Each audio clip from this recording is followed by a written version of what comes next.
Good morning and welcome to the New York City Council hearing of the Committee on Rules, Privileges, and Elections. At this time, can everybody please silence your cell phones? If you wish to testify, please come up to the sergeant's desk to fill out a testimony slip. Written testimony can be emailed to testimony@council.nyc.gov. Again, that is testimony@council.nyc.gov. At this time and going forward, no one is to approach the dais. I repeat, no one is to approach the dais. Thank you for your cooperation. Chair, we are ready to begin. Good morning and welcome to the meeting of the Committee on Rules, Privileges, and Elections. I'm City Council Member Keith Powers, Chair of the committee. I want to welcome everyone. Before we begin, I'd like to introduce the other members of the committee who are present. We have Councilmember Justin Brannan from Brooklyn, and we have Councilmember Gail Brewer of Manhattan, and we'll be joined by others in the near future.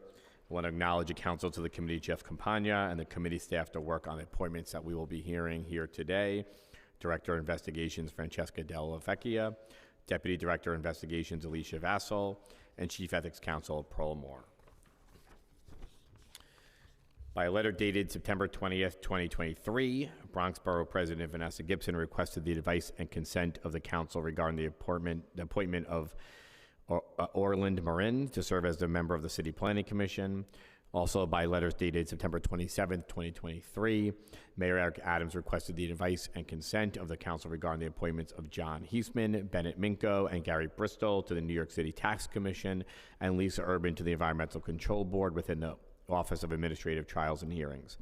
Today, the committee is holding public hearings on these candidates. We will begin today's, hold on one second. We'll begin today's hearings with the nomination of Orlando Marin to serve on the City Planning Commission. Before I introduce the candidate, I'll review the functions and membership qualifications of the City Planning Commission. The City Planning Commission is responsible for the conduct of planning relating to the orderly growth, improvement, and future development of the city, including adequate and appropriate resources for the housing, business, industry, transportation, distribution, recreation, culture, comfort, convenience, health, and welfare of its population. CPC is also responsible for the review of and has veto power over all proposals to change the zoning map, the city map, and the text of the zoning resolution, site selections for city capital projects, all major concessions, proposed franchises, and revocable consents that the Department of City Planning determines would have land use impacts, proposed housing and urban renewal plans pursuant to state and federal law, sales, acquisitions, leases, and other dispositions of real property of and by the city, and the granting of special permits pursuant to the zoning resolution. There will be a quiz after that. I hope you're all paying attention. CPC oversees the implementation of laws that require environmental reviews of actions taken by the city, in particular City Environmental Review, SECR, State Environmental Quality Review Act, SECRA, and the National Environmental Policy. CPC insists the mayor and other officials in developing the 10-year capital strategy, the 4-year capital program, as well as the annual statement of needs.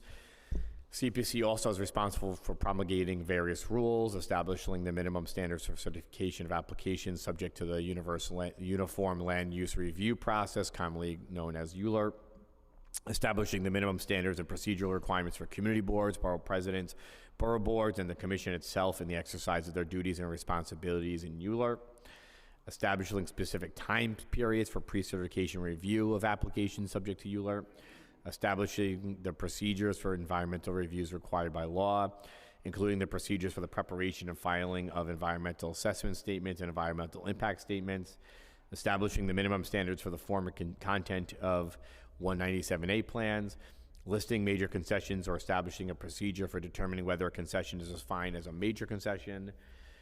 The CPC also has the power to modify any amendments proposed by the mayor to change the rules governing site selection and fair distribution of city facilities.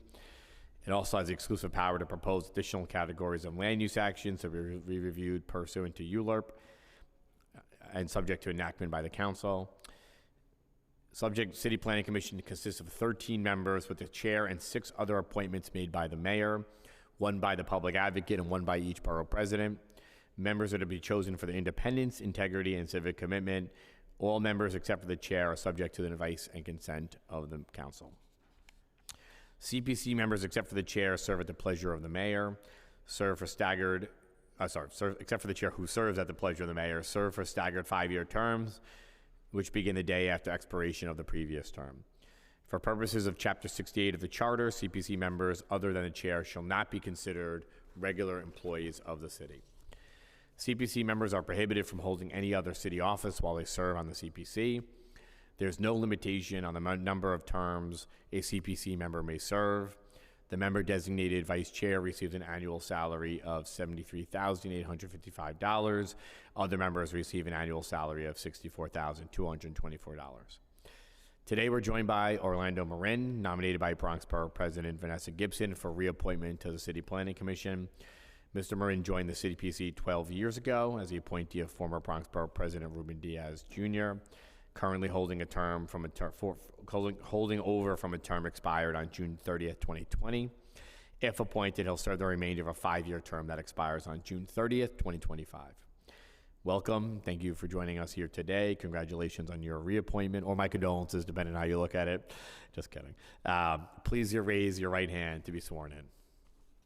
Do you affirm to tell the truth, the whole truth, and nothing but the truth in your testimony before this committee and in answer to all council member questions? Yes. Thank you, and I want to welcome Councilmember Perina Sanchez from the Bronx as well. Thank you for being here with us here today. You can now make an opening statement if you'd like. Sure, thank you. Good morning, Chairman Powers and members of the Committee on Rules, Privileges, and Elections. I also want to acknowledge Councilwoman Sanchez, Councilwoman Brewer, who I've had the opportunity to work with before. Thank you for the opportunity to address the committee regarding my reappointment nomination and continued service to the New York City Planning Commission by Bronx Borough President Vanessa L. Gibson.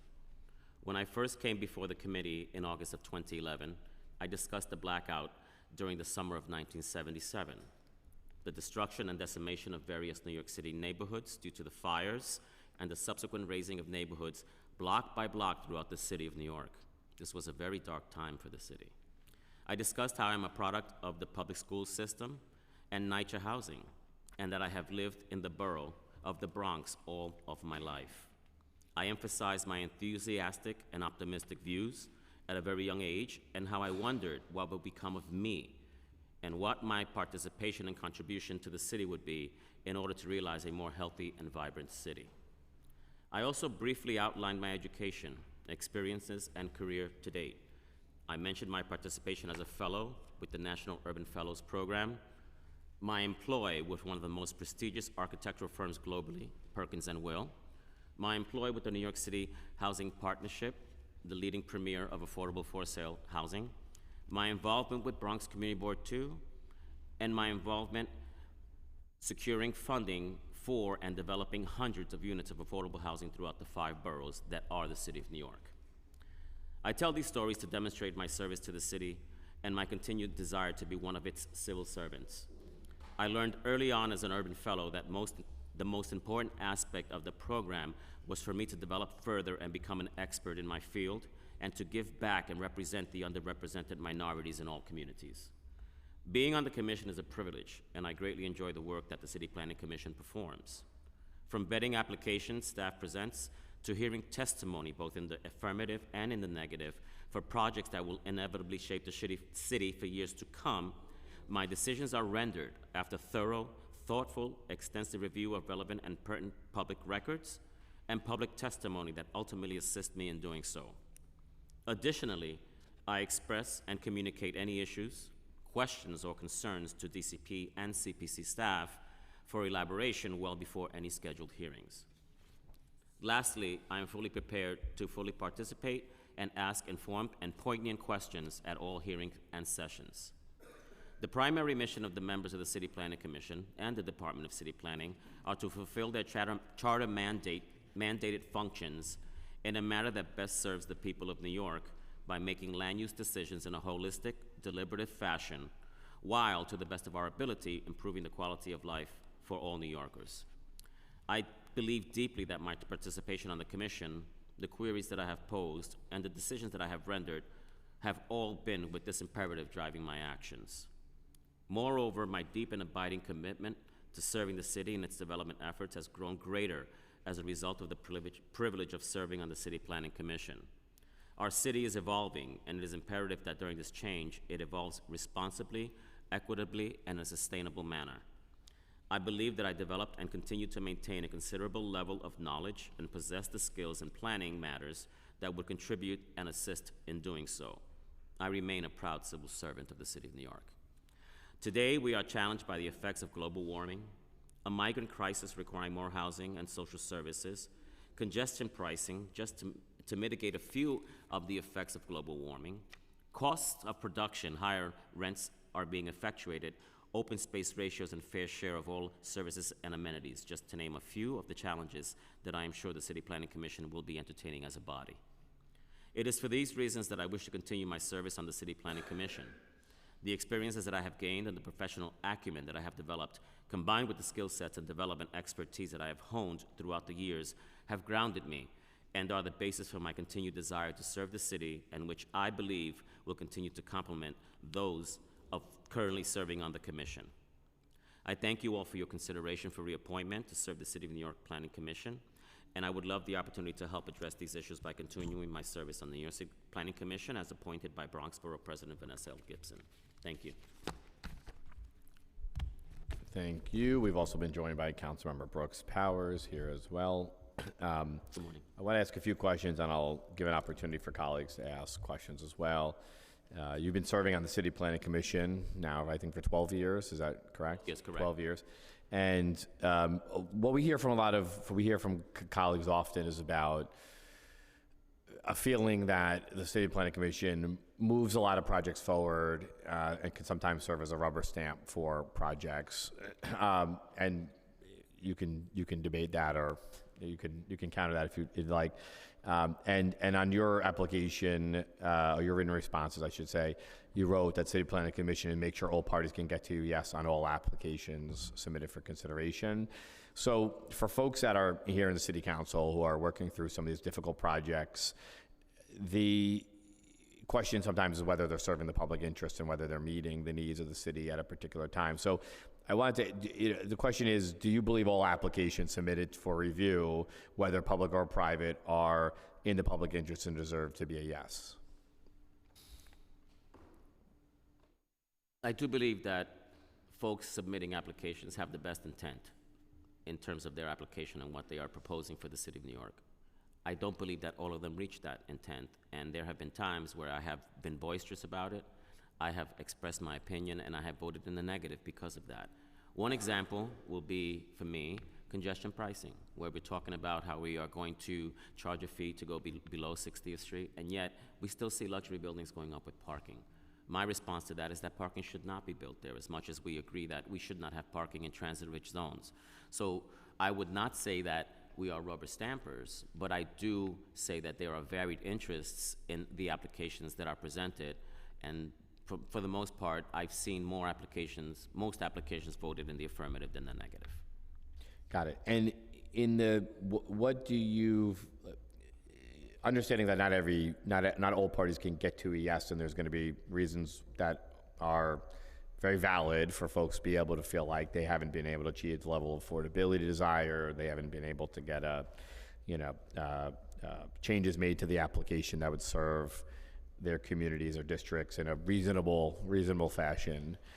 What is the criteria where you might view an application as not being a yes, and where there might be a reason to vote against it? Can you repeat your question, please? The question is essentially there's going to be moments where, by the time when it hits city planning at that point in time, there are going to still need to be substantive changes to the application to meet the affordability levels that are desirable, whether to make additional concessions to serve needs of the surrounding community, or just reasonable concessions made to that application.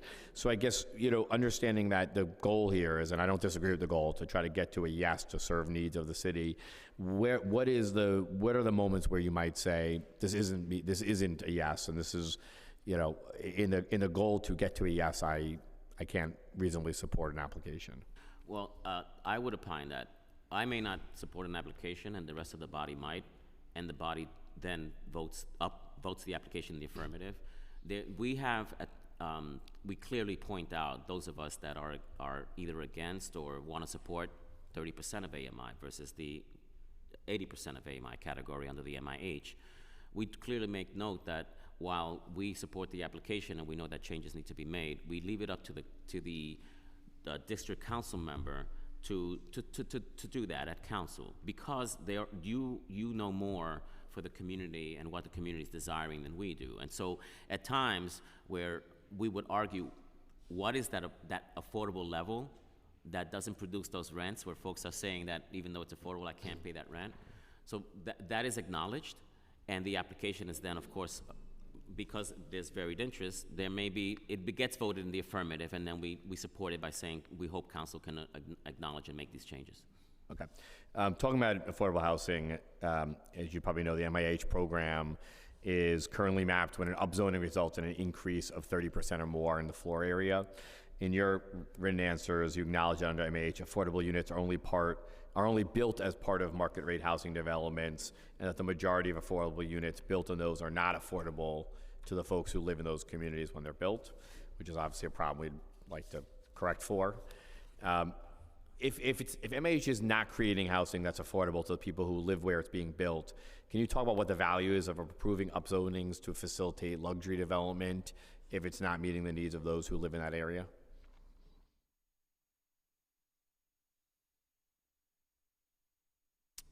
I grapple with that because I am of the mindset, for example, at the Jerome Cromwell rezoning, where it was intended to be MIH and a mix of luxury market, let's call it market, and affordable. The production of housing there is actually 100% affordable, which is great. And so part of the problem is that developers fight with cost and subsidy that's provided by the City of New York, and they try to find that mix by providing different types of subsidies. So they may use Open Door, they may use SARA in combination with Ella.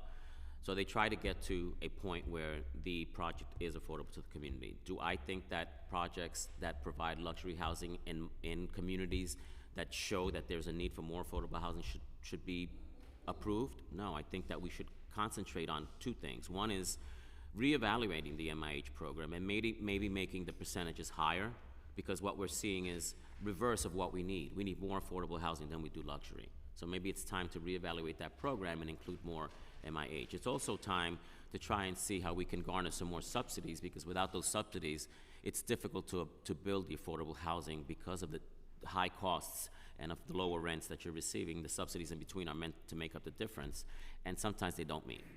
So it's very difficult. Okay, and then one more question. I want to open it up. I may come back for another round. You've been on the city planning for 12 years now. The mayor's just put out a housing plan a few weeks ago. I wanted to get your thoughts on the housing plan the mayor just announced 2 weeks ago. And similarly, other strategies that you see the city, you believe the city should be employing to help create more housing and also create more affordable housing. I absolutely think that the city should be creating more housing and more affordable housing. Based on what we're seeing today, we have a migrant population that wants to be here. We have folks that are here that don't have housing. And those folks that are coming in, those folks that are here are at the lower end of the AMI scale that require more affordable housing. So our production should reflect the need of the City of New York. And I totally agree that more affordable housing. My question is, how do you do that? What how is do you the strategy? do that? Well, that's the trick. So the trick would be, for me, or the challenge. The challenge would be raising the amount of MIH that you would require in a new development, paired with more subsidy as a result of that. Because without the subsidy, you can't build the housing. So it's sort of a catch-22, where if you don't provide one, you don't get the other. Isn't MAH essentially trying to take the subsidy out of the program, though? Isn't it essentially to say, rather than subsidizing, we're going to give you a density swap for the ability to create, for the trade is to create more affordable housing? My view of MH has always been, I understand projects are getting subsidized, but the strategy here is to have them cross-subsidize each other, more market housing in order to allow for more affordable housing, to essentially take the city out of the subsidy, the need to subsidize every affordable housing unit that's created here. So don't those things potentially run into each other? My recollection and my understanding of MIH was not that the luxury units would cross-subsidize the affordable units. That I've seen in the past with 75-25 subsidy that HDC used to have. I actually built 3 buildings in Harlem Lancaster, Madison, Lancaster, Lexington, and Belisar, and all three were 75-25. Those were meant to cross-subsidize. The MIH program has no provision in it for cross-subsidization, and all subsidies do come from HPD to support. No, I think that's incorrect. I think the policy goal of MAH is to create more and more market housing in order to allow and create density, extra density for the purposes of creating affordable housing and letting those market rents subsidize the rents that are getting created. That's not how it works, and it is. That is the stated policy goal of MAH, without question. Excuse me? That is definitely the stated policy goal of MAH. Whether we are subsidizing units inside of those projects to help make deeper affordability Right. is a different question. But I am fairly certain that was the stated policy goal of MAH is to not have to do an HPD subsidy for every single one and do a cross subsidization of it. But that being said, what other strategies do you think the city could be taking to? Well, what is your opinion on the mayor's housing plan that he put out 2 weeks to? Well, I haven't really read the entire plan fully, but we have been presented a synopsis. I'm for the plan. I think that the plan makes a lot of sense for the city. Decarbonization, providing more housing, for more connections in communities. I think it's a plan that needs to be implemented, and we can see the effects, and as we see them developing, if there needs to be tweaked, then we have to tweak them as we go along. I don't think that any plan that's ever put out is 100% perfect. What areas would you ask to be tweaked? I don't know yet. I haven't really read the plan in its entirety, so I couldn't tell you that. Okay. I'm going to go to colleagues who have questions. And also, we've been joined by Minority Leader Joe Borelli. We're going to go, I think, Councilmember Brewer. You have questions? I mean, you have a hard job, city planning, and I have a great respect for your chair, Councilmember Garodnick. My question is, and this is a hard one, is as we're trying to do rezonings, you heard about the mayor's plan, the speaker has a plan. My concern is always the gentrification, and how do you address it?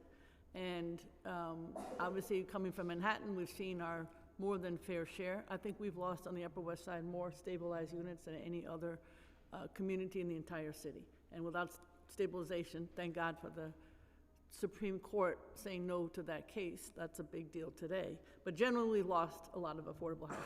So my question to you is, there may not be an answer to this, but does the city planning have, between the rezonings or MIH or just general policy, some notion of how do we both build the city, which we need to do, 500,000 new units, and address gentrification? These are huge policy concerns, but I don't know if they come up, if there's any thoughts that you might have. Well, we often hear from folks, both in the affirmative and negative, that what we do does cause gentrification and does cause the lower AMI folks to be pushed out of communities for whatever reason, be it that you're offered, an extreme amount of money for the purchase of your home, be it rents going up. I'm not too sure what the answer is, Councilmember Brewer, but what I can tell you is that I know that I daily strive to make sure that we try and bring more affordable housing to the table. Proposals that are brought before us, those of us in the housing world that know the need for affordable housing are fighting for more affordable housing, which is why my answer to Chairman Powers' question is I think it's time to reevaluate our MIH program. I mean, we created it, we've studied it, we've implemented it. It's now time to take a look at what worked, what didn't work, and adjust that program. Okay. It's my own take on that. Okay. And in terms of rezonings, are there some rezonings, I know you mentioned in your remarks, that you feel have made sense? As borough president, I had to do a lot of them, so I'm quite familiar with rezonings. But do you feel that there's some context and some aspects to a rezoning that make it more successful than other rezonings?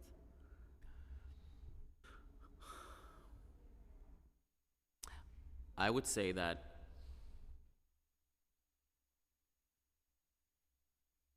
the more successful rezonings are those that include as many of the needs of the community as possible. So I'll give you an example. You include affordable housing, you have a commercial base, you may have a daycare, you may have a supermarket. These are things that people need locally, and it's the only way to build communities and make them tighter. because now you're going to your local supermarket, you know the next door neighbor. I see Councilmember Brewer shopping. It builds sort of a secure feeling within that community. It's the only way to make it happen. Okay. Thank you, Mr. Chair. Thank you. Do we have other members? We go to Councilor Sanchez. Hello, Commissioner. Good to morning. see you. Same here, thank you. Had the honor of working with you in many capacities. Thank you for your service to the Bronx. Thank you for your service on the commission. So I wanted to take this opportunity to ask three probably seemingly unrelated questions. But the first one is, you shared a lot about your background and your experiences professionally. But, you know, of equal importance, I think, in my perspective, is just how are our leaders reflecting the communities that are being served? So can you just talk about, you said you were born and raised in the Bronx, your ties to the Bronx today? You do still have family there? What's your week like in the Bronx? Interesting question. I still live in the Bronx, born and raised. I'm 5 blocks away from my mother, which I made the conscious decision to stay because I knew my father was ill, and so he passed, and I'm in the community. I participate in the community as much as I can.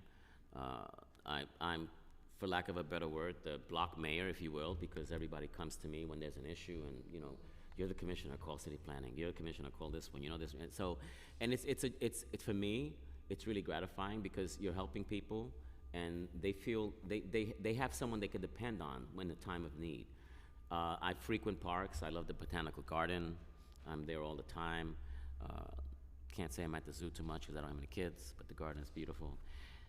I'm familiar with all corners of the Bronx. I do development, so I've worked for the New York City Housing Partnership. I'm also familiar with the other boroughs as well. You know, having developed for-sale affordable housing for the last 30 years, you do get a sort of view of the entire city. And what's been most gratifying for me is that I see how the Bronx has developed because of my participation. I see all of the partnership homes that have gone up. That really solidified and secured neighborhoods.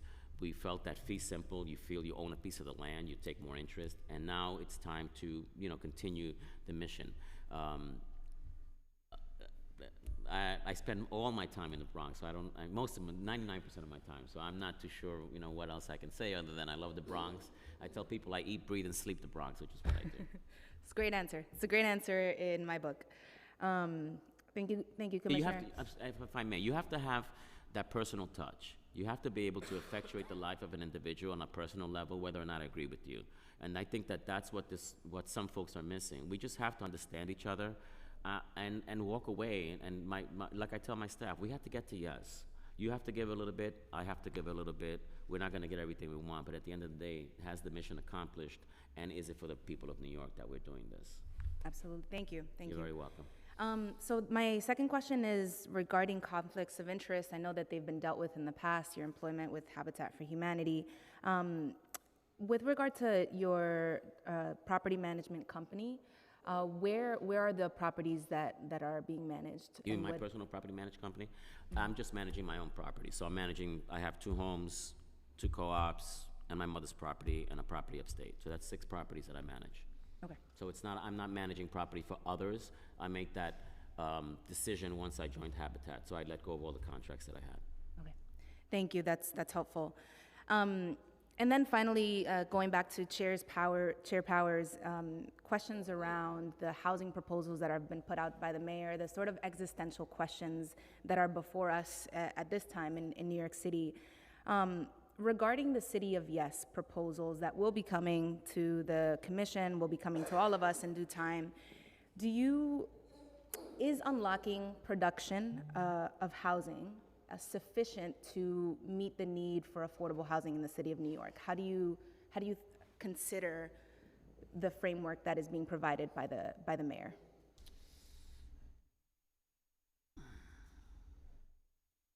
I think the framework is ambitious. What I don't think we can predict is the number of people that we're going to be able to house. And the reason why I say this is because the plan is a blueprint for development, and while we may project a number of certain amount of, or the mayor may project a certain amount of units within his plan, it depends on what happens after that plan is developed. Once that site comes for consideration, because the site may be upzoned, it may be downzoned, and that that will affect the production of housing. So it's really difficult to identify how many units we're having, but we can say, I can successfully say that I know that in my field of work in housing, we're not producing the amount of housing that we need for the people that are needing housing in New York City. And it's not because we're not producing, it's because there's no land. So as you see, we're redeveloping, we're finding spots, we're finding parking lots at NYCHA developments, and I think that's all admirable. These sites that we're injecting, these buildings that we're injecting into these parcels should all be affordable.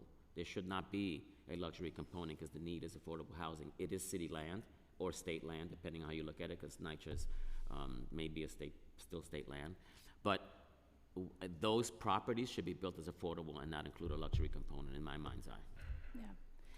I mean, I guess what I'm trying to get at in terms of understanding your philosophy on this is, I teach a class on gentrification and displacement, and I always talk about, government support, whether it comes in the form of subsidy or tax breaks or, if it's regulatory relief, which is what we're talking about with City of Yes, is regulatory relief, cutting red tape and all of that.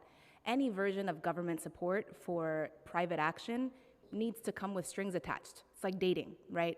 There needs to be strings attached for me to know that there's commitment here, right? And that we're working, we want the same things. And so I'm very interested in understanding, as we think about regulatory relief for the supply side of the housing market in the city of New York, how are we gonna make sure that we're getting what we need, right? How are we gonna make sure that the strings attached are getting us the deeper levels of affordability, the construction in the parts of the city that haven't been producing as much, all of these different aspects. Like, how do you, if you've had a chance to think about this with respect to the City of Yes proposals, how do you think that the City Planning Commission and in the role that you would have there, continue to have there, could play a role in ensuring that the city is getting what we need out of affordable housing? That's really complicated, only because we approved the built form, right, and the application that comes before us. I argue that we need more affordable housing, but at the end of the day, those that allow for either the pilot programs, the subsidy relief, tax relief, are HPD and OMB, and so we need to align and have them understand, because a lot of times HPD fights with OMB because of the level of subsidy they'd like to propose on a project. We all know this. And so I think it behooves us to align the two and help them understand and set a formula that's gonna stay consistent. For example, in the Bronx, back to Jerome Cromwell, where it is an MIH produced layered neighborhood, and we're seeing the 100% affordable housing, 30% or 25%, depending on the AMI level that they've chosen, the MIH category. That will remain affordable in perpetuity. The city's made a commitment to providing subsidy until that day that we don't exist anymore, right? The balance of the building only gets subsidy for a certain period of time. The challenge would be to make that subsidy re-invoked at the next regulatory period, but then how do you not classify the whole building as 100% affordable if we're gonna do that? Because that next period needs to be approved to have affordable housing, and if it doesn't, then it goes to luxury. And not automatically, because then of course you have to wait until tenants move out, they're all under HCR, regulation. I mean, Commissioner, I would say, and I know that this is almost a version of the back and forth that you just had with the chair, right? There's the regulatory relief that's worth something, separate from the subsidy that HPD can give or cannot give, and so that's valuable. And what can the public extract just on that terms? For MIH, you get a density bonus, and you got to keep it affordable forever. That's separate and apart from the 421A and separate and apart from all the subsidy. And so here, when we're talking about, giving more density bonuses and more relief, I just want to make sure to have partners in the CPC who are thinking about the public benefit here. How are we going to extract all the affordability even before the subsidy, even before anything else, because the regulatory relief by itself is a benefit. I totally agree with you, and I also agree with Chairman Powers here, who asked the question about the 75-25 with the cross-subsidization. I really think that needs to be codified. For every affordable unit, you need to cross-subsidize by this amount. And that's not in the formula. That's not in the formula. And it's not part of the MIH, which is what I have been sort of championing, because it is needed. There should be a cross-subsidization, because at the end of the day, I own property. I have the asset. I'm going to be making money for the next 30, 40 years. I should be giving something back. Example is myself. I don't charge market rents, and I could. So for a 3-bedroom that could go for $3,100, I'm charging $2,400, $2,500. I'm taking the loss. I've made that conscious decision to give back. That's what the bigger guys need to do. They have deeper pockets. We have to, if that's the case, enforce it by codifying it into law. Thank you. Thank you, Very Commissioner. welcome. Good luck. Thank you. We're now going to hear from Councilmember Brooks Powers. Hello and good morning. Good morning. Pardon my voice. I think this hearing today is timely as I'm reading How to Kill a City. I'm going to have to read that. I never read that one You before. should. I will. Thank Okay. you. So a couple of questions. What is your opinion of the ULURP process as it stands?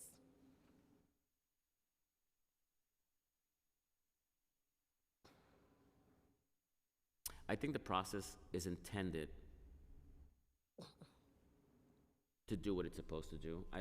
I feel that just like MIH, these are programs and projects that we put into effect many years ago. And through the process, sometimes we take a look at it and tweak a little bit. I think it's time, because the city is developing and changing so desperately, that we take a look at that ULURP process again. And the reason why I say this is because there are projects, and I know you know this because this has been brought up, where EISs may not study a certain type of development. Let's take downtown Brooklyn, where we layered commercial with the intent of creating office space. And I say we, tongue-in-cheek, I wasn't there when it happened, but I am part of the body. We created that to spur more commercial development, more office space, to allow people from Brooklyn to travel into Brooklyn, to their hometown, and not congest the city. Unfortunately, that didn't work because the market wasn't there. And instead, what we have was residential that then proliferates more folks into the system, into the subway system, sewage systems, you know, that are overloaded, as we know, due to these rains. Most recently, our sewer system capacity doesn't suit the needs of the city. And so I would think that we need to take a look at the process. I think it's again, doing what it's intended to do, but needs to be reviewed again. The infrastructure piece you brought up, I want to come back to it. Sure. This session, the CPC issued a decision to approve the Far Rockaway Resiliency project that included the disposition of 4 large city-owned properties, for which HPD provided no project summaries, even though state law provides that the council is entitled to know whether UDAP projects excuse me, will consist of rental or homeownership units and affordability levels. City planning could have refused to certify this application until there was a project summary, but left it to the council to try to assert its prerogative. One of your colleagues advised that the council should have disapproved the project to send a message to HPD to comply with state law. You were on the CPC at that time. What's your view of that approach, especially with a project that big? I don't always agree with that approach. There are times when, as I responded to Chairman Powers, that we do refer out and say, let City Council deal with that. On an issue like this, it shouldn't be, because we're approving the physical production of buildings without subsidy, and they're supposed to be affordable. I think that in my questionnaire that I answered, one of the things that I did discuss was more collaboration with the city agencies that we work with. We should be talking together. We should be planning. It should not be, you tell me what the building's gonna look like, I'll let you know if I have subsidy for you. That should not happen. And so we should be working together, and we should be providing more subsidy. I did not agree with some of the concepts within the rezoning process of Far Rockaway, specifically that of buildings being on city-owned land with no subsidy. And hence, you know, you have to weigh what's more important at the moment. Do we get the housing? Can you clarify? So you're saying that you don't believe in building on city land without subsidy? No, I think that if it's city land, there should be subsidy and it should be affordable. This is public land of the city of New York that belongs to the people of New York, and it should be built with subsidy, and it should be built affordable. Now, the other question here is subsidy levels. Do I give the same subsidy to an 80% AMI unit as I would a 120% AMI unit? And that's where we need to have that stratified subsidy level from HPD so that the formula could work. I can provide deeper subsidy to the lower units while providing less subsidy to a higher AMI unit. That's an interesting perspective because in this book it talks about gentrification and how subsidies have ushered in gentrification in some of the major cities. In New York City, we've seen over 200,000 Black New Yorkers leave New York City because even though we're building so much affordable housing, it does not remain affordable, and the rent is so high, and even the mortgages are so high that people are unable to afford to stay in the city.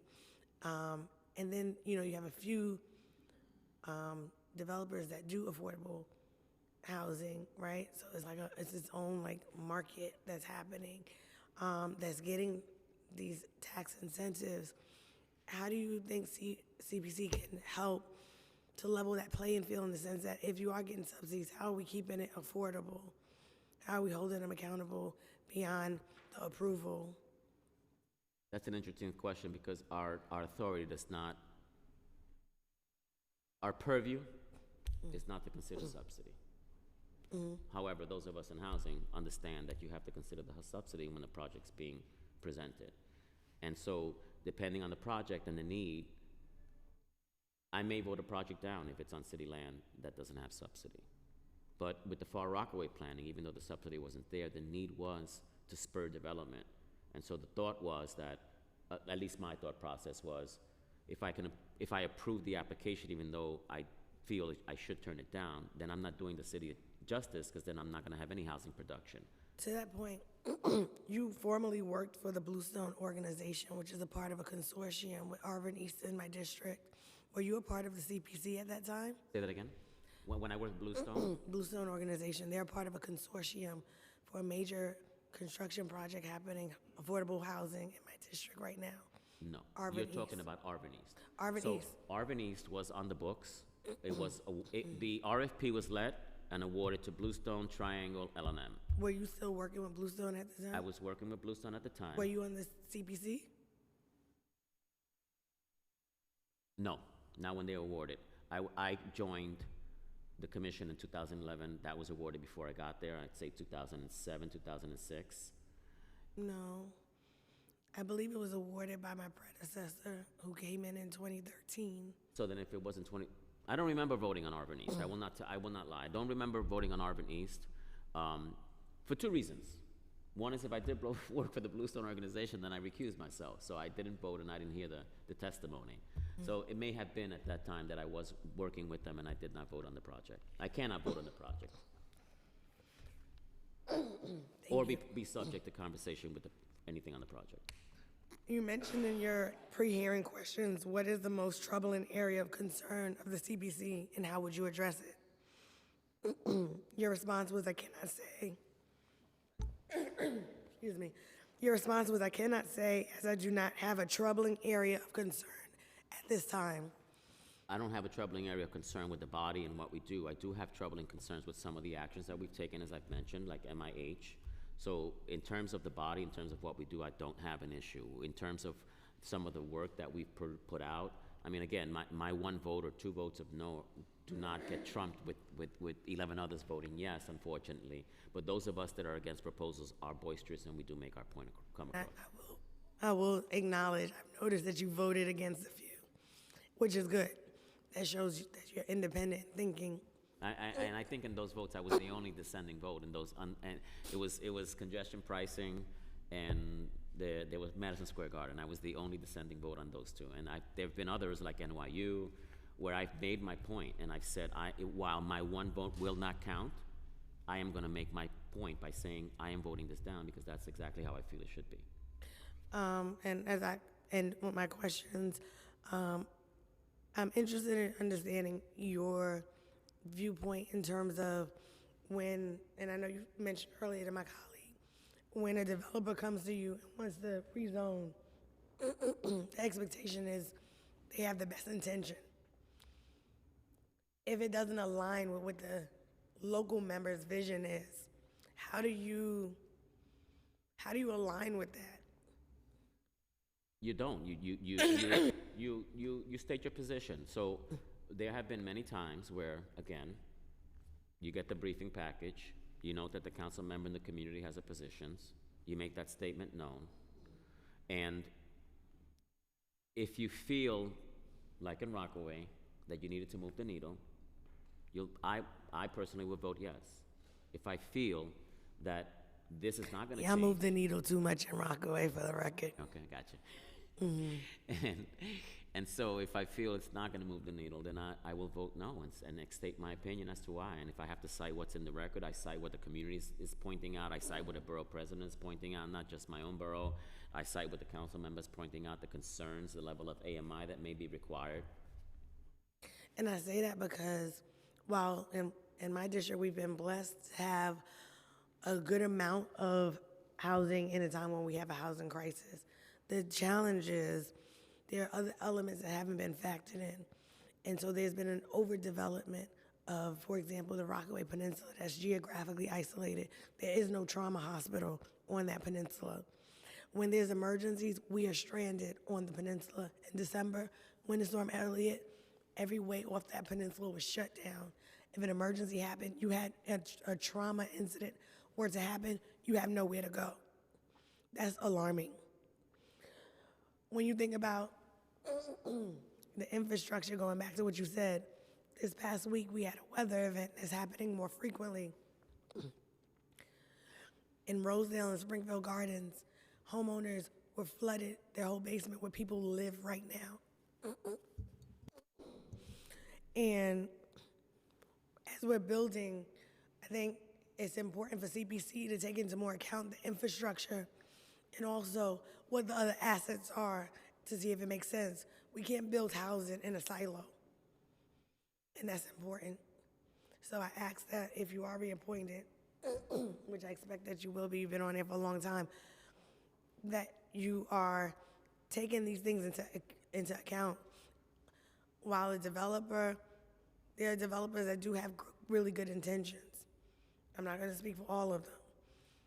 A council member has been elected to represent a district and is looking at it globally, not for someone's individual goal of building on a site.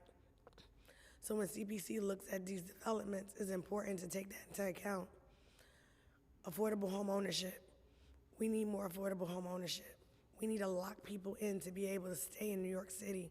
We need to preserve affordable home ownership. We need to preserve communities, especially communities like in Southeast Queens, that when you look across the country, that is the one place where you see as much Black home ownership. We have to preserve it. And I'm concerned about the actions of CPC in terms of the projects that they are approving. And you've been on there long enough to see many of them come through. So I ask that going forward, the CPC take those things into account. I will tell you that I know there are several members on the commission that do take that into account. Our challenge, as always, is reading and providing, reading the materials that are provided and getting the information from the EIS. That's what our purview is, and unfortunately, the EISs sometimes cite that there's no need for sewer systems or more school seats, which I happen to disagree with. I'm going to give you an example for myself. I live in the Bronx. I lived in my home now 28 years, I believe. August 31st, 2021, Wednesday, was a birthday for me. And I had a great time, went to session, public session, went home. We got out late, sat on my bed. I have a brownstone with a garden apartment. Sat on my bed, when I'm in the garden apartment, sat on my bed to take off my clothes, and all I felt was water under my feet. I had never experienced a flood in my life. I understand what you're talking about.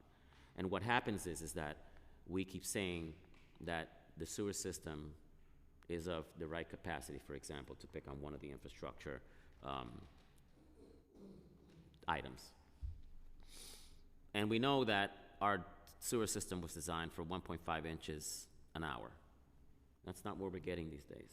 We're getting 6 inches of rain per hour. Coupled with the fact that in most of these communities, where we have seen a community of two-family homes, for example, buildings are being raised, upzoning is occurring, and depending on the upzoning, you're adding, let's just call it 50 units. Those 50 units may have 75 bathrooms. And instead of having 50 what we call fixture units in the architectural world, now you have 75 fixture units that add more water, more sewage into the system. That was not contemplated. So to tell me, I find it very disturbing myself to read a report that says a sewer system has capacity. But I have to base my response and my action on the materials that are provided, just like, much like a court of law. But what can we do to change that? Because that is what we're seeing. In Springfield Gardens, there's a block where all the water kind of centers there because people have put two-family homes on one-family home lots and it's stressed the infrastructure system. And then, thankfully, my predecessor got $2 billion in infrastructure funding, which is underway right now. However, that project is 10 years behind because by the time it's being implemented, we've built so much that it doesn't have capacity for what's being built now. Right. No, I do understand. It's a challenge, and it's something that, again, to me, it means more collaboration with DEP. It means more state-city collaboration and not working in silos. And at times, I do feel that the agencies do work in silos. And we have to be able to communicate and understand to each other. There is a need for funding. So you have to be able to have a conversation about that. This sewer needs to be changed. We're planning this community. We've added 12-story buildings, 5 of them. There's more fixture units. We believe the sewer needs to be upsized from a 12-inch to a 24-inch. How do we get their money? So now we have to discuss money. Everybody has to be at the table making a commitment to that change. Do we also impose on developers a fee to help upgrade the sewer system or any of the infrastructure? Yeah, we should. That should be part of the formula as well. When is the appropriate time to bring those parties together in the process? Because I feel like the ULURP process, that clock runs really quickly at times if a developer holds their cards close and waits the last minute. Then we're under the gun to negotiate with them at that point. Yeah, it's really, really difficult. I really can't tell you what the one answer is. I think that we all need to be working collaboratively and make a very conscious effort to involve every city agency that's involved with that project, and we should think out of the box. We should think about paying into a fund to increase the infrastructure needs of the community. We should be thinking about funds to increase the education capacity. I'll give you another example, York Studios. So York Studio comes into the Bronx, they want to expand, there's a school next door. When York Studios first came to the community, they built their building, so they're giving iPads to the school. Okay, fine, you gave 1,000 iPads. What happens to that iPad? We're dealing with children, right? They fall, they break. There's no longevity to that iPad, to that effort that I've given you. Moreover, if I'm building a studio, then maybe I should take that local school and teach them how to be directors, how to be film cutters, how to be camera holders, and whatever the terminology is, and they're not doing that. And that's part of the whole holistic, and we should demand that when these folks come in, not ask them, this is what we're demanding of you, instead of asking. And on that vote, I also descended the vote as a result of that. Thank you. You're very welcome. Thank you. We're going to go to Councilmember Brewer for another question. Thank you very much. When I was borough president, I submitted an application, along with others in the city council also, to downzone the Two Bridges urban renewal area on the Lower East Side to prevent the construction of an 80-story luxury buildings. Actually, there were 4 of them. And the CPC at that point didn't even certify the application. So my question is, what was the nature of the discussion at city planning about that application and the decision to grant developers a so-called minor modification, which meant it was mostly at the staff level, and also meant to us that here were 4 buildings that actually provided or could more than all the rezoning in East Harlem, and yet East Harlem had gone through 2 years of discussion. So this is in my mind, because now we're dealing with the getting to yes mission. And so I'm wondering, as we think about this past, how do we deal with reconciling the decision to block the down zoning application, and now we're trying to deal with getting to yes? And these are complicated questions. The tax commission folks probably won't have any of these questions. You're getting them all. Because we do care about city planning. We do care a lot about our future planning. So if you could answer at least part of this question, because I assume you were on the commission at that time. I was, and I was very troubled by the two bridges. As a matter of fact, driving in here, I looked down over to the side, and I could see that they've started putting the construction fencing up. I was troubled by that application for many reasons, because there were many accommodations made to make that happen, and it's all luxury housing. And the folks from the community were exclaiming that they wanted more affordable housing. Unfortunately, because sometimes it's difficult to disapprove an application based on purview and merit, and you have to walk that line very carefully. In the case of Two Bridges, we were pushing for more affordable housing, and the developers just did not want affordable housing. And so it's a disingenuous act in that you are going onto a large-scale plan that was created to be affordable. You didn't create any affordable units, and you're creating more market rate units. We hear this complaint every time when you do this in a community and on property that's affordable. And unfortunately, based on purview and merit, their application was approved. I'm quite aware of that. How do you think getting to yes is going to impact any of these discussions? Are we going to have the same over and over again? It's getting to yes on that project is too late. The ship has Oh, sailed. I know, but I'm talking about for the future. But in the right? future, No, I'm I aware. think that getting to yes is starting to as a body to deny these applications. Unfortunately, those of us that do deny the application are far few between, and there's a body of 13, and it's a democratic process, and it gets upvoted. Thank you. Thank you. I just want to do one more round, and then we'll move on to the next Sure. panel.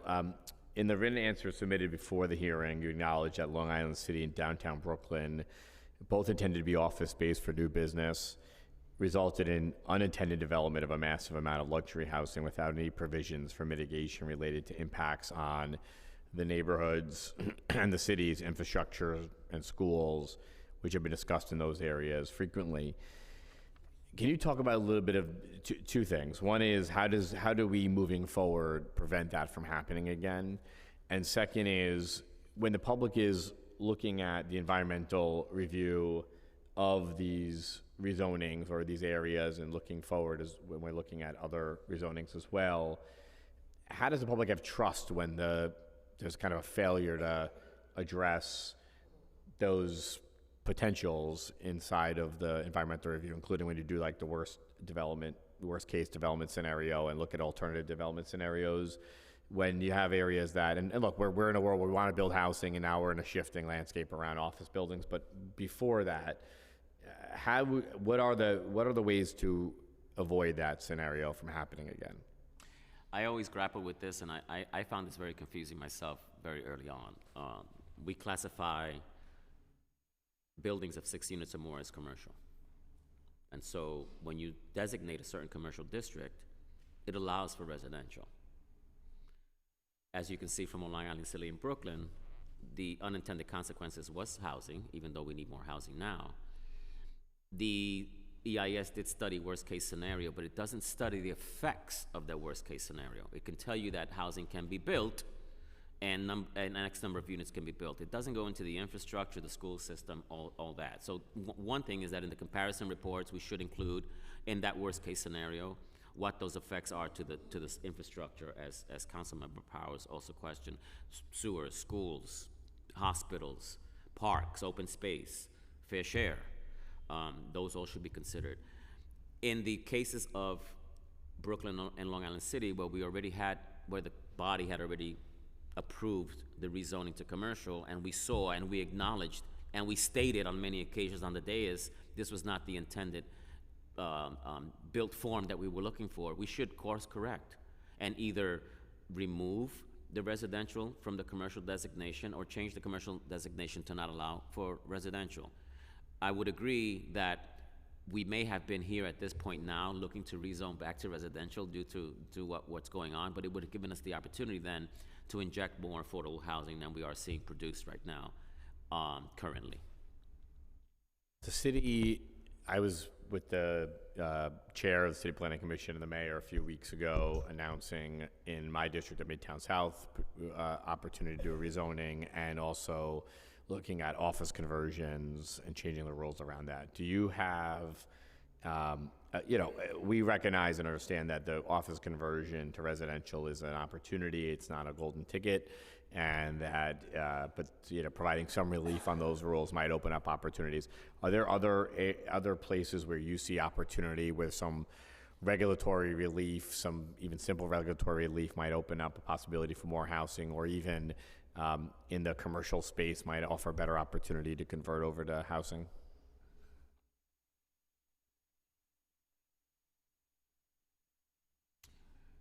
I would say that the effort to convert office to residential only works with certain office buildings because of the Part T of the building, the way the building is situated, you have to get light and air into each unit.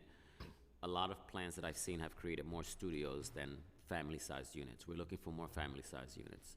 So I would say that looking for the offices that have that shape that fit the conversion would work. I also think we need to look at other venues within communities that are existing. We have some hotels that could be converted very easily. We have hotels that were built in some manufacturing districts with an unintended purpose that now is stopped as a result of not building in those districts. But I believe that where those exist, we need to create and craft a sort of small community to be able to redevelop those buildings. I also believe that there are certain areas that we have not gotten to yet that can be rezoned for residential housing. We should be concentrating on those as well. Can you name some of those areas? Well, I know Councilmember Salamanca might disagree with me, but in Hunts Point, I see a lot of land that closer to the highway and adjacent to the residential district on the other side of the highway that could be rezoned because there are some spots where there are residential buildings. So I think that gives us an opportunity there to take a look at the fringe and correct what's there now.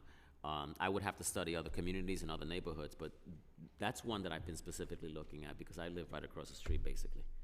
Got it, okay. And then just to round out questions, just in general, moving forward, what do you think when city planning is reviewing its applications, what should the relationship be between city planning and the elected officials, whether it's a borough president or a council member, who are both participants in that process, and obviously the community board as well, in terms of helping guide or shape the decisions and the outcomes that city planning? That's a really good question, and I welcome that question. As you noted, my response there is that I think we should be able to talk to each other. We're not allowed to talk to council members. We're not allowed to talk to the borough president. We're not allowed to talk to the community board, and I think that it would be beneficial to hear firsthand, because then you see the desire and the need and the why that person is requesting, and there's a real relationship there. Not having that relationship does not allow you really to create or craft a response that you think would suit all and would address the needs of all. You may request, a certain action. The community board may request a certain action. Again, we have to get to yes, but without having that conversation, we don't understand each other. So I'll give you an example. When you guys sometimes change things, good morning, council member. We don't understand why. We're not provided at times an explanation other than council has struck this out and added this. And it would be helpful for us to have that, be able to have those conversations to understand why and to craft a better response. As you have mentioned, sometimes we miss some things that the community and the council are looking and desiring to achieve. Without these conversations and without understanding each other, I may say no to you still. I may say I disagree with you, but I'm not allowed to have that conversation to even understand what you're thinking. Okay, thank you. We're joined by Councilmember Salamanca. I think he has questions. Yes, thank you, Mr. Chair. Good morning, Commissioner. Good morning. I want to start off by saying that I know Mr. Orlando Marin, almost, Orlando, maybe more than 15, 18 years. No, more than we that. served together in the community board when he was the chairman. of Community Board 2. And Commissioner Marin has always been someone, in my opinion, to be honest, even when that's not the answer that we want to hear from him in the Community Board and as a commissioner. So I want to thank you for your public service that you've given, at the City Planning and at the Community Board. My question to you, though, is one of the challenges that we have in this body when we're speaking about affordable housing is that not every community is doing their fair share. You have communities who just want to push back, feel that, low-income families should not be living in their communities. We have pushback where communities do not want to see homeless families that are ready for independent living to move into their communities. And we as a body, we've passed laws to mandate, for example, the 15% homeless set-aside. But what is the commission doing in terms of working with different council members or community boards to identify locations where affordable housing can be built? Good question. Each borough has a borough office, and the borough's office are the ones that work with the local community in shaping a proposal and what is required. I do, and I say this with a smile because, as Councilmember Salamanca will tell you, that when the introduction of 50% homeless was proposed, I had my concerns, and he and I discussed it for quite a while. And I came to the understanding of why that position was being presented, and I happen to agree with it. And that's part of the getting to yes that I keep talking about. We have to be able to have these conversations to understand each other. And I do believe that we have to find a way of helping communities understand what affordable housing is. We have to define it. We also have to understand that supportive housing, bear with me for a minute, is not affordable housing, right? We want to look at it different. And why? Because when you say when you lump supportive housing with affordable housing, folks are thinking that you're putting next to them a hotel, for example, with no social services, with a guard that doesn't watch what's going on, and chaos in the community at times because people are just running all over the place. I also believe that it's not healthy to put one class of people all together. We are all folks, we are varied individuals. I have mentors, you have mentors, we have proteges. How do we get there? We get there because we look up to folks and we say, I want to be just like this individual. I mean, I hate to say this, but I'm going to say this anyway. When I was young, I carried around this book called The Art of the Deal by Donald Trump. And I know that's a curse word here. But I carried that book because I wanted to educate myself on how to become that little Latino who didn't have anything to have some property and be something, right? During that process, and throughout my years at school, you're taught that you have to mix communities because if I want to emulate you, I have to be near you to see how you act, how you behave. We don't do that in the city of New York. Additionally, most folks that have objections are reluctant to change anyway. So it's not even that it's affordable housing, it's just that they can't get over change, period. And what we have to do is create buildings where the look, the feel of the building is warming and welcoming. I'll give you another example of Arbor House. It's on Union, I believe, and 162nd Street, 64th Street, excuse me, going north. You know Arbor House. It was the first building that had affordable housing, and I walked into it, I felt like I was in a building on Fifth Avenue. So that's what we need. No, I'm sorry, Commissioner, but thank you for that. I think something to bring back to the chair of the commission, at least myself as the chairman of the Land Use Committee, it would be nice if the City Planning Commission can put together a real report of city-owned land and proposals on actually building on those properties.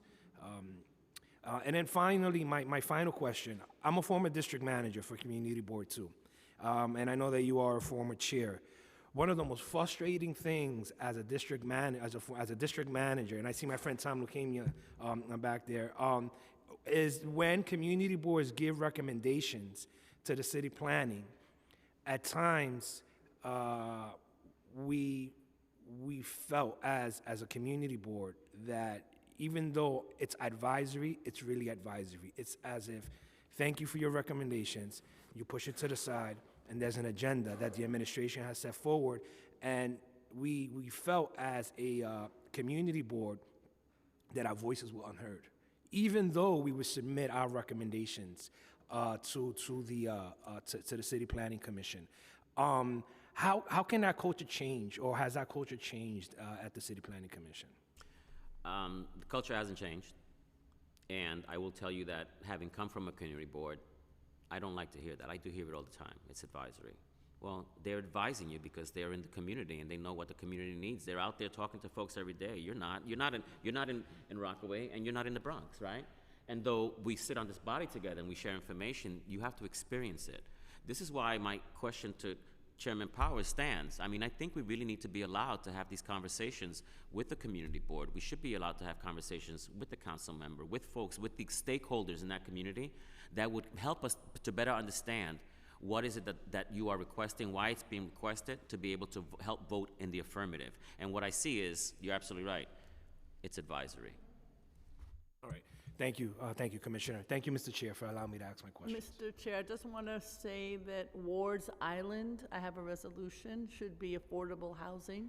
It's available land, so I just want to add that to your list. Oh, Councilwoman Brewer, look, I will tell you that since the conversation of decommissioning Rikers and using Rikers and wards, the conversation has always been, don't think about putting anything else in affordable housing there. That is city-owned land, and that's what we should be doing. That's Rikers, but I'm talking about Ward's Island. Wards as well should be affordable housing. They both should be. I mean, I got to tell you, these are just much like Staten Island, islands that could be habited. Or Roosevelt Island. Or Roosevelt Island, and I think at this point we need to take advantage of that. And again, affordable housing, because the rumblings have been luxury.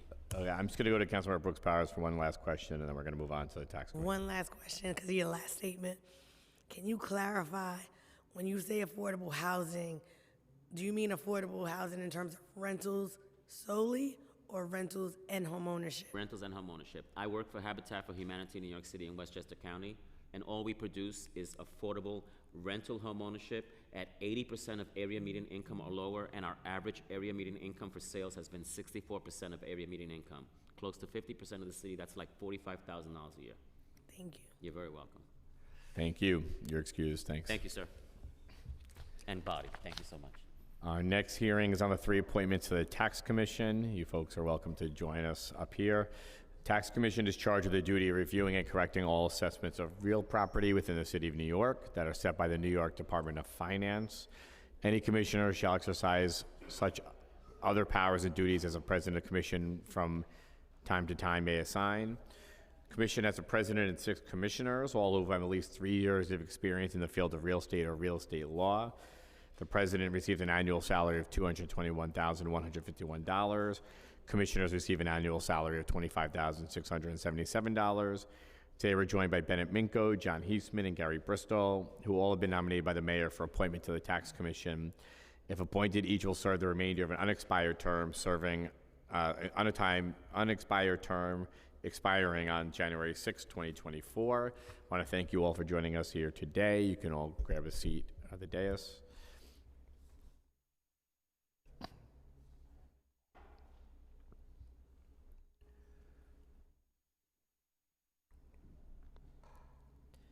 Thank you, guys, and welcome. Congratulations on your appointments. If you may, can you please raise your right hands to be sworn in? You affirm to tell the truth, the whole truth, and nothing but the truth in your testimony before this committee and answer to all council member questions. Great, thank you, guys. We're going to invite you all to make an opening statement, followed by all of your statements. We'll go into rounds of questions. We'll start over here and move from my left to your right. My left to my right, and opposite for you guys. You can make your opening statement, and we'll open up for questions. Welcome. Thank you. Good morning, Chair Powers and members of the Committee on Rules, Privileges, and Elections. My name is Gary Bristol, and I come before you today seeking your confirmation and consent for appointment as the Manhattan Part-Time Commissioner for the New York City Tax Commission. It is a privilege and an honor to be considered. I have been a resident of Manhattan since 1994. I have had the pleasure of working in city government, serving the people of this great city for more than 25 years, first as an attorney with the New York City Office of the Corporation Counsel, and this year with the Tax Commission.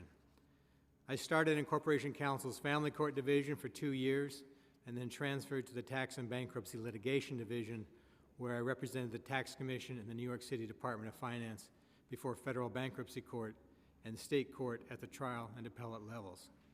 Over the years, I analyzed thousands of primarily state Supreme Court challenges to the Tax Commission and Department of Finance determinations of tax assessment, valuations, and of eligibility and compliance issues regarding various tax benefit programs. After retiring from the Corporation Counsel last year, the Tax Commission offered me a position as a part-time hearing officer to help review and determine the large number of annual applications received by the Tax Commission for correction of assessments, which I gladly accepted. Beginning in May, I have conducted about 30 hearings to date, involving calendars of more than 1,000 properties. I believe my experience and demonstrated service well qualifies me for consideration of the position of part-time commissioner to effectively administer the responsibilities and functions of the Tax Commission's mandate to independently review the annual real property tax assessment set by the Department of Finance.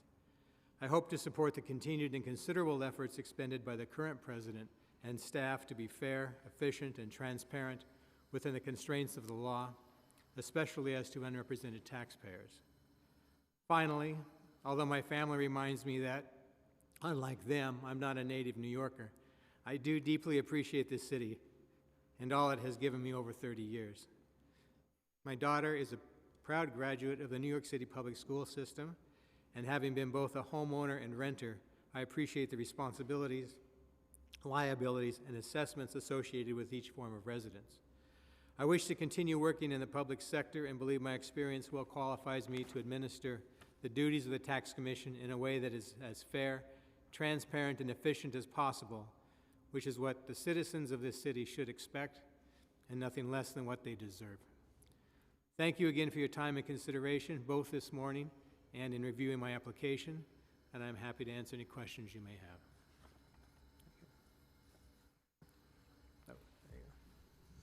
And you don't have to be a native New Yorker until the time you're appointed, so, or a New Yorker for that matter.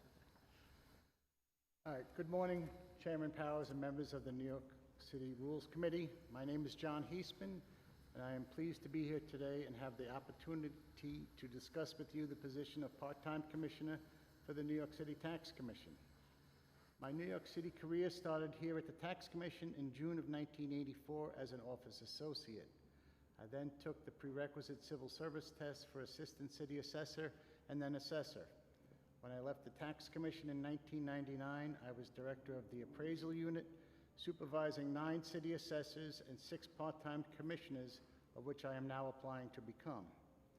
As director, I was directly involved in all aspects of getting the 30,000 applications collected, inputted, hearings scheduled, determinations made, and sent out. I was also charged with the review process where an office of reduction were looked at. I was also in constant contact with our colleagues at the New York City Department of Finance, as well as outside attorney groups. Before becoming director of the appraisal unit, I was personally involved in hearing and making determinations on approximately 25,000 cases. In 1999, I left the Tax Commission to go to work at the New York City Law Department as a city assessor in the Tax and Bankruptcy Division. The Law Department is the second step in the appeals process for real property tax cases. This work entailed analyzing individual certiorari cases covering many open tax years and negotiating settlements in phone and in-person conferences.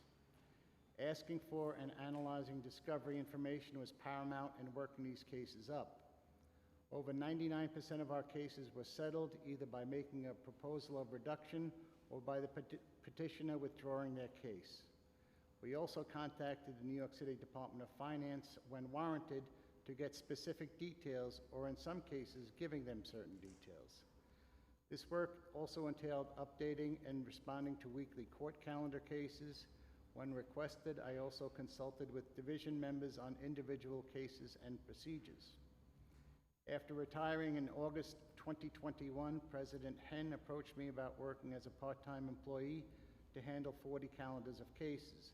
I started last June and have continued this year. With an average of 36 cases on a calendar, I will have added over 2,800 cases to my career total. I am a lifelong Queens resident, my first 30 years growing up in Woodhaven and the last 34 years in Rockaway. I have dealt with individual taxpayers as well as attorney groups in my long career and understand the frustration that many people have with regard to property taxes.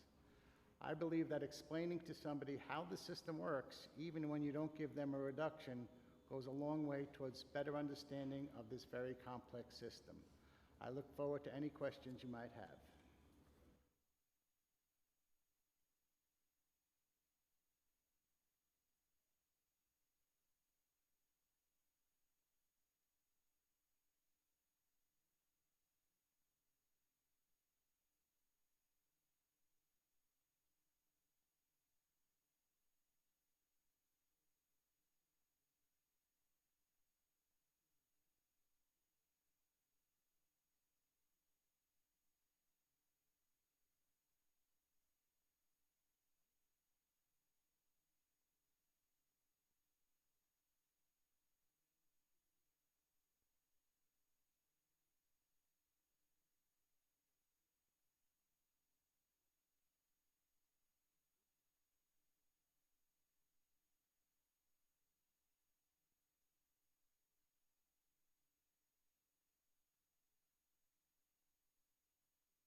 Personal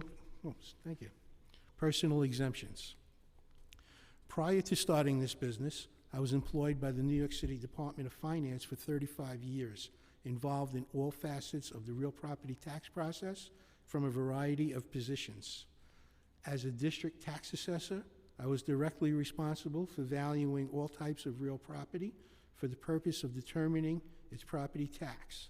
In this capacity, I spent time doing field work, compiling data, speaking with owners and managers about their homes and properties. Soon thereafter, as a supervisor, I led a team of assessors reviewing, approving, or disapproving submitted valuations. As the Borough of Staten Island assessor in charge from the mid-1990s to into the 2000s, I was responsible for all borough-related activity, including interpreting policy directives and implementing agency programs.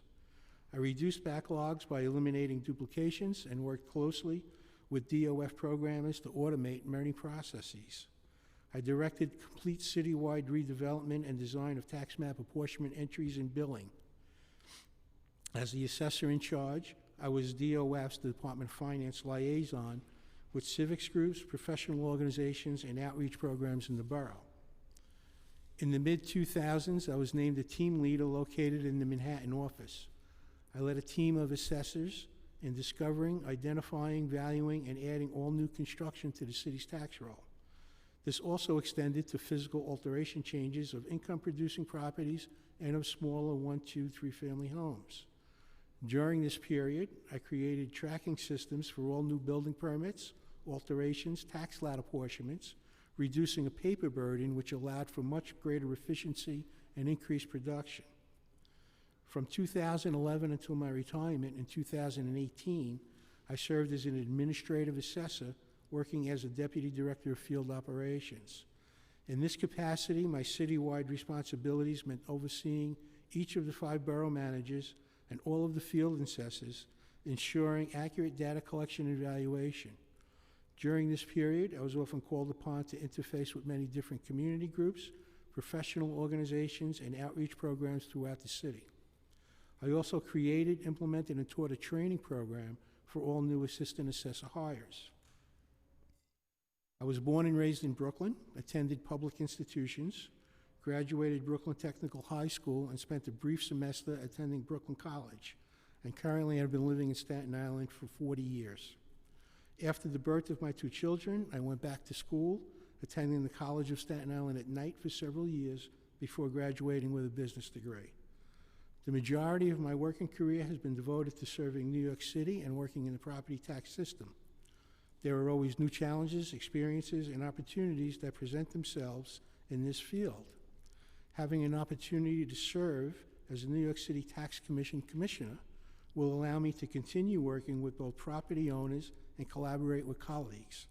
As a candidate familiar with both the valuation and appeals process, my experience and background have prepared me to act as a fair and impartial arbiter in the role of a hearing officer and an asset to the city. Thank you for your time and look forward to hearing from everyone. Thank you. Thank you all for the testimony. Have some broader questions. I wanted to start with a specific question. Mr. Minko, your resume, which you have in our book, talks about your career here at the Department of Finance. At the Conflict of Interest Board, you had sought guidance at the Conflict of Interest Board, which included discussion of your I think a business you own. I think you might be a sole proprietor. It's property tax service. Yeah, that's not on your resume. Can you discuss?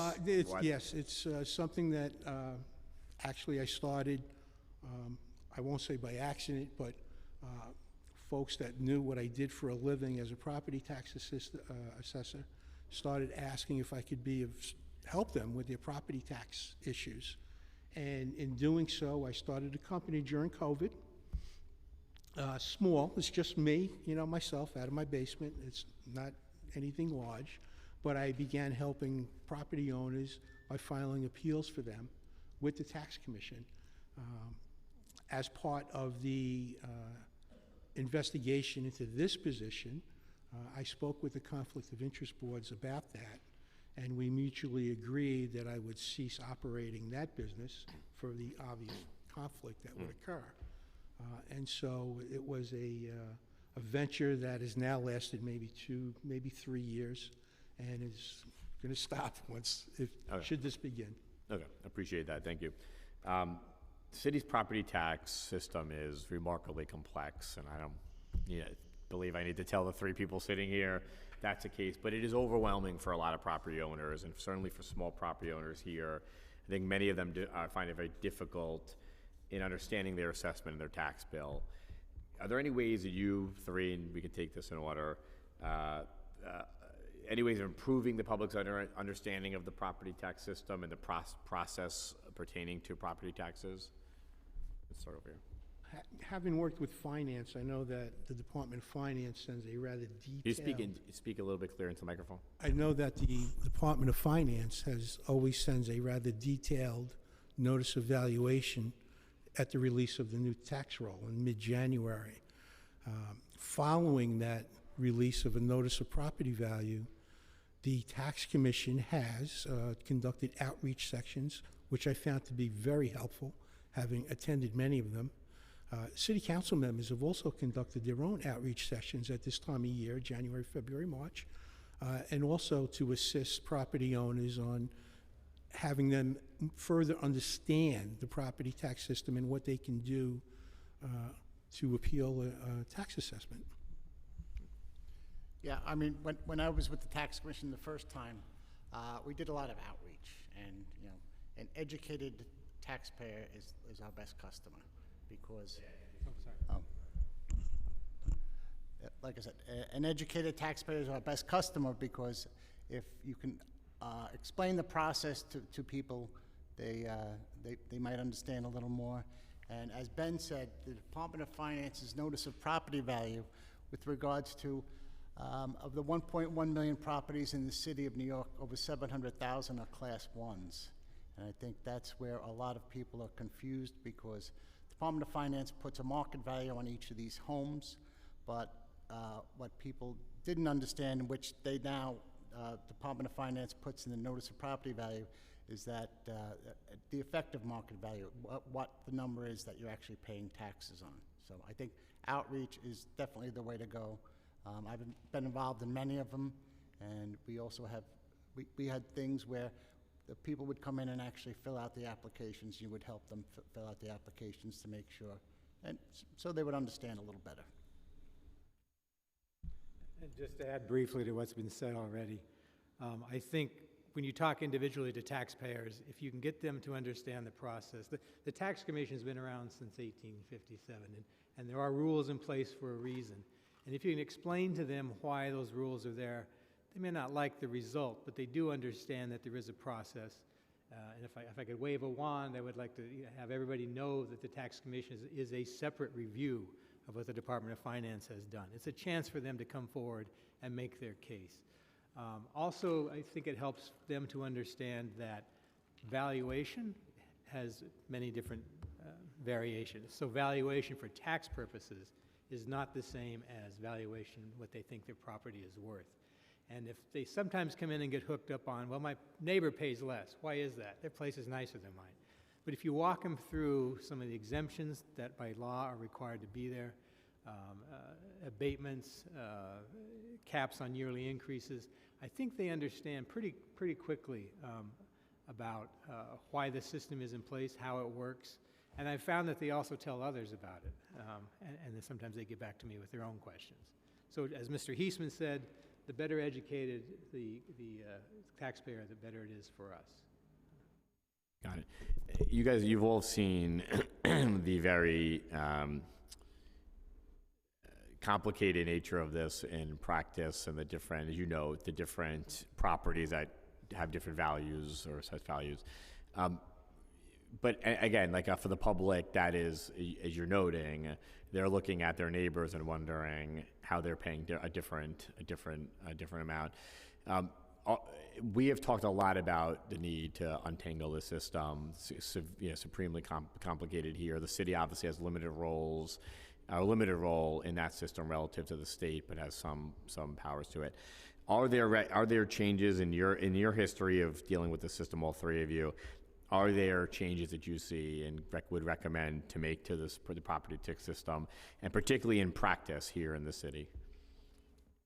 I would just remind, our role here is not one of policy. I understand. Okay. So we are an adjudicatory But you are experts. The general premise is that similarly situated individuals pay the same tax burden. So there are different groups of those individuals, and if people understand what section they fall into, then I think they more clearly see how their particular property is valued. So in terms of policy recommendations, it's not something that we, by law, are set up to do or can do. So I think the best that we can do is listen to taxpayers, your constituents, who know better than anybody what's going on in their neighborhoods. As you know, real estate trends change quickly. We hear from them, and we listen to that, and we kind of spot trends and keep up on current legislation. But in terms of proposing our own policies, we're not. So let me ask you a different question. I'll take you up on the no policy kind of thing, although I'd be happy to hear other folks, any sort of thoughts or ideas. But for folks that are engaging with you in this process, you've seen a lot of folks, for folks here, public and private sector, who are working with this system. I have two questions. One is, how do we limit frivolous claims that might come before you? And the second is, what is the advice you give to a person who's trying to navigate this system? There is a lack of outreach, it feels like, and a lack of transparency in this for folks who are navigating and appearing and trying to make adjustments to their valuations. What is the advice given to these folks who are doing this for the very first time? Well, first of all, the current property tax system was started back in 1981. When I started with the city in '84, they were already talking about property tax reform. Okay, and it's been talked about for 39 years. I was one. Huh? I was 1 year old. I turned 40 this year. Since I started with the city, they've been talking about this. It's, at the tax commission, the best thing that we can do is we deal with the individual applications. I mean, we have 56,000 applications.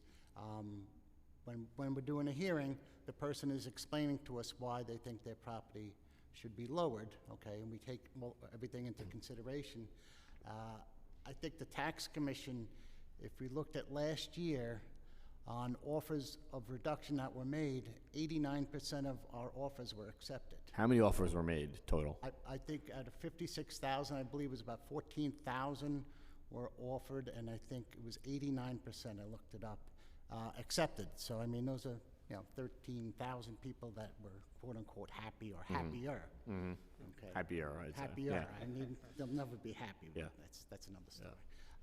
So that's, what we can do to affect, like you said, we're not a policy making, we deal with individual cases, and that's how we can help out. Yeah, I would think that from a macro perspective, simplification as much as possible would make things much easier for a homeowner. When I worked with finance, whenever I spoke with homeowners, an explanation of how the system operates as far as fractional assessments and caps to any increases, it's not easy for an individual homeowner to comprehend all of that happening unless they've been through it a number of times. And there are homeowners that are very familiar with how everything operates. But for a homeowner who's a novice to how the machinations of the property tax system, it becomes very, very difficult. And as I mentioned, John had mentioned complexities. I mentioned the notice of value. John also mentioned an effective market value, so to speak. And, just explaining that the tax is actually based on that particular number, which could be different from a market value for tax purposes, as Gary mentioned. So any type of simplification, it would go a long way. Great. Thanks. We're going to go to Councilmember Sanchez. Thank you so much, Chair, and good afternoon to all, right? Afternoon, yep, 3 minutes in. So congratulations on your appointments. My first question is just leafing through some of the background documents that we received. Each of you have apparent conflicts of interest with your appointments to the commission, and you've all responded and been in touch with the Conflicts of Interest Board. But can you, for the record here, just explain how you are managing the conflict of interest that was raised in your background checks? As the chairman had asked me, just before, as far as my little business is concerned, that's going to cease operation for all intent and purpose. It's an obvious conflict of interest to file petitions as well as hear petitions. And so it was just a real quick mutual agreement that, the Island Property Tax Services would no longer be filing any applications with the Tax Commission. Thank you. I think the only thing that came up for me was that I'm working for the Tax Commission now on a part-time basis. And obviously, if this goes through, I'll resign the day before this starts. So that was the only thing that I Okay. had. I'm in a similar position. Okay. Well, that is very simple answers. Thank you. So you highlighted that, of course, the commission is not in a policy-making role, but I think several of your responses to the pre-hearing questions highlighted some improvements that you could see coming to the commission, including e-filing. I'm a new homeowner, and I have two major gripes for now with the Department of Finance. The notices are not great, right? They should be flashy and tell you that this is important and things like that, and they're not. So one, and then two is just the interface. As a homeowner interfacing with the city, interfacing with the Department of Finance, it's difficult to know where to go, how to go. A lot of it is still in paper and all of that. So how would you bring about such changes as you have mentioned in some of your responses? We do monitor the Department of Finance's website. The Tax Commission is a separate entity to review those Department of Finance determinations, has its own website. It has its own helpful tutorials or explanations about how we look at a property. It breaks it down by different areas, what we think might be a reasonable income and expense. So there is a separate system for the Tax Commission, but we do look at what goes on with the Department of Finance.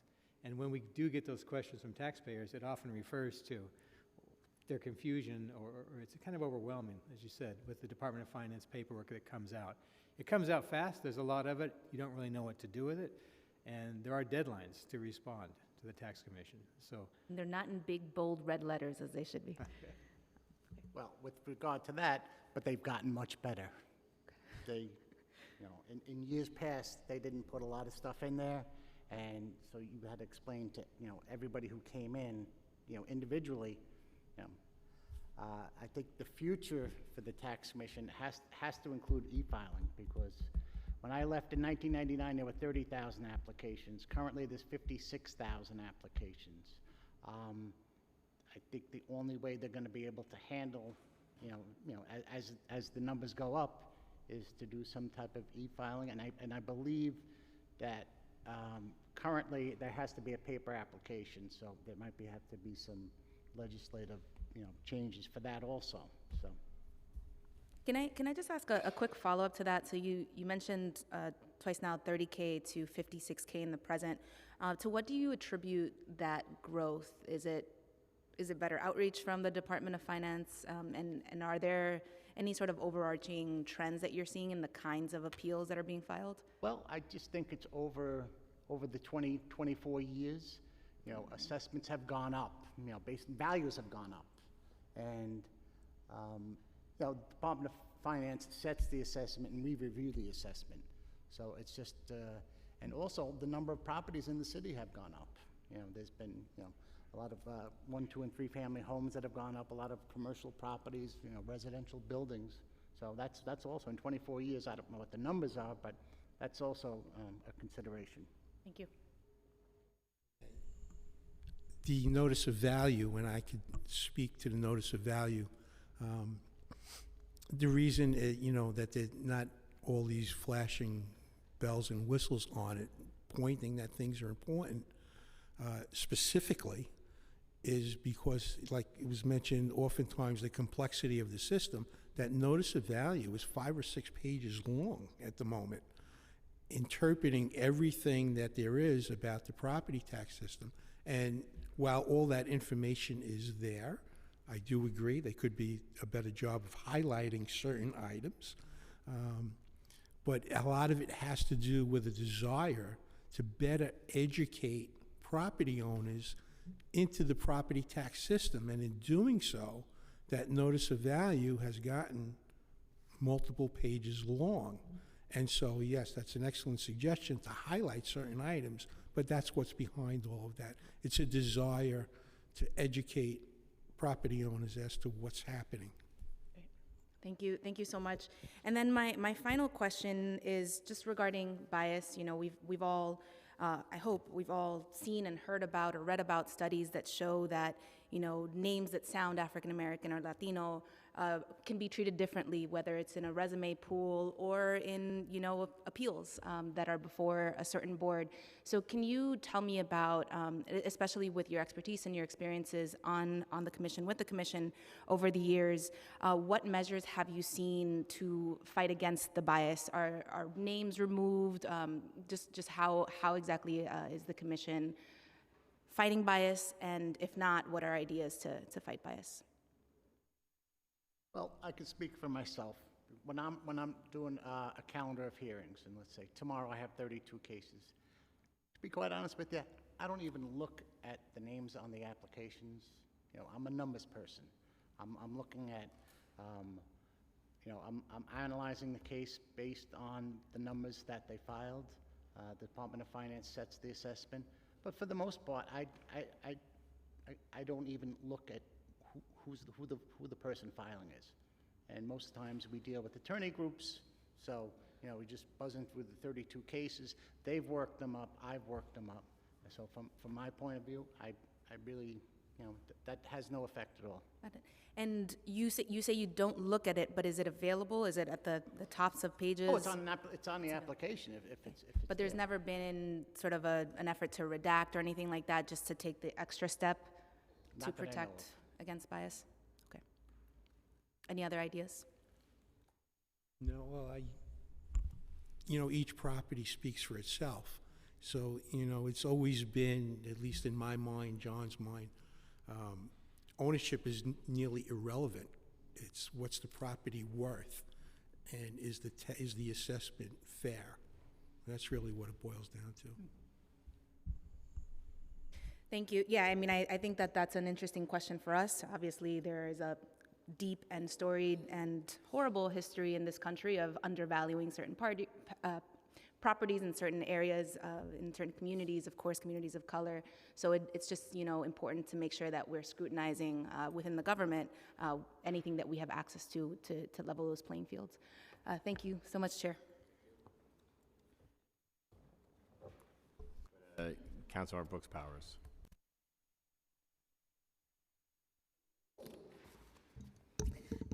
Thank you, Chair. You all were asked about how to make the tax code more accessible and understandable to the public. Each of you discussed the importance of outreach. Can you talk in more specific terms about how outreach can be most effective at helping New Yorkers better understand their taxes, and what methods of outreach are best at explaining the system to the public? Good. All right. Like I said, when I was there until 1999, we always had big outreach sessions. We worked with the Department of Finance, and a lot of times we had community board members and stuff like that, and we would set up big things where we would have big screens up, and we would try to explain the process to everybody. We also had people come in and file individual their applications, and we would make sure they understood the process, help them figure it out. I think, I'm not sure, currently I believe President Henn does the same thing. I'm sure they do it in each of the boroughs also, but again, an educated taxpayer is our best customer, because, that's definitely the way to go in the future. Similar to John, I found that the outreach sessions work extremely well. I would also add that many of the outreach sessions have property owners coming to an area, to a place. There have been instances which I found very useful when I was with finance, where we sent people out to different civic associations and professional organizations, and also did an explanation of the property tax system, the do's and don'ts, to make sure that homeowners in particular were very much aware of what their rights were, how to appeal, and what to expect after an appeal. So we found that very helpful. I've just started a few months ago. I haven't had the opportunity to go out on a personal interface with the public.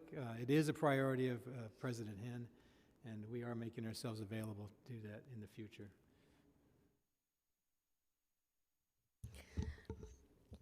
Just piggybacking on my colleague in terms of equity, when we talk about property tax in particular, I represent parts of Southeast Queens, which is home to probably the most concentrated Black homeowners in the nation. Oftentimes, I hear from my constituents about the inequities in property tax, the fact that they feel like sometimes they're not taxed appropriately. What do you feel is in the toolbox for the tax commission to be able to support those type of homeowners, to be able to preserve home ownership in those communities in terms of the way the system is exercised? I will just say that almost everything we do is controlled by statute, and our ability to do individual evaluations is very limited. Having said that, there are provisions in the tax code that have come up over the years. For example, putting a cap on increases in properties. You can imagine one of your constituents maybe is an elder person, and she's in a neighborhood that's gentrifying quickly. One of the things about the tax commission in those types of properties is that it limits the amount it can increase every year.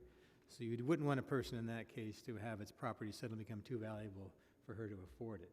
So there are breaks built into the system, and again, all of those are controlled by statute, and those are what we can apply. And also the way the system is set up, the properties are all broken into block and lot. So it is, as John said, it's more of a numbers thing. as opposed to an individual type of property. And in some instances, people want their property value to go up, right? But then the flip side is, we look at generational wealth. Most of my homeowners are not looking to sell, right? They're looking, or they're not looking to pull anything, like, they're looking to be able to pass that on to their family. So a good example is my colleague, Councilmember Hudson. She inherited her home in Brooklyn. One generation may have it, but then it changes. When it changes courses, how are we able to make sure that next generation can also stay in their family's home, essentially? Yeah, I understand and share your concerns.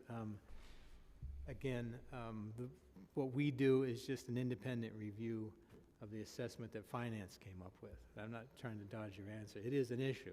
Well, do you have a recommendation on how we could better do it? I think the recommendation would have to come through the legislature. Again, we don't have the ability to change that.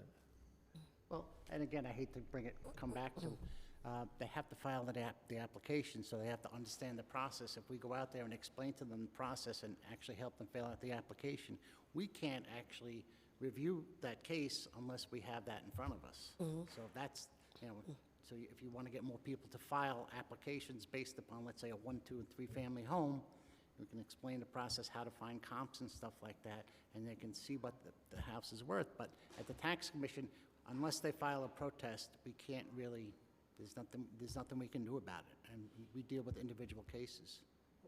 One thing that might be of help to your constituents is that the tax commission can't increase the assessment. If they bring it to us and it looks like it's undervalued, it's confirmed. We don't jump it up.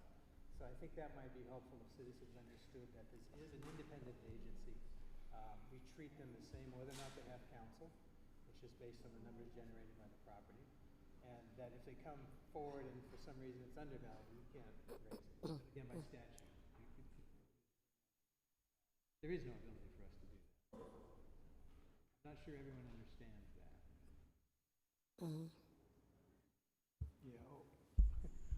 Oftentimes, we would always be asked, well, if I file this paper, will my taxes go up? Just to what Gary said. And of course, the short answer is no. But I will reiterate what John mentioned, that at a hearing, we're looking at an individual property. Now, if there's some sort of inequality exists in an assessment that can be, verified in some way with value or however it might be, in the immediate area, then yes, of course, we can act on that individual property. But from what I understand from your question, it could be, a larger issue. But again, we're looking at individual properties, and it is only compared to other properties within the immediate area, not in the borough or in the city. Thank you. All right, thank you, guys. Thanks for being here. Thank you. Okay, we're now going to move on to the appointment to the Environmental Control Board. Within the New York City Office of Administrative Trials and Hearings, commonly known as OATH, there is an Environmental Control Board that adjudicates notices of violation issued by various city agencies, including the Departments of Environmental Protection, Police, Sanitation, Health and Mental Hygiene, Fire, and Buildings. ECB has the power to render decisions and orders and to impose civil penalties under law and may apply to a court of competent jurisdiction for enforcement of any decision, order, or subpoena that it issues.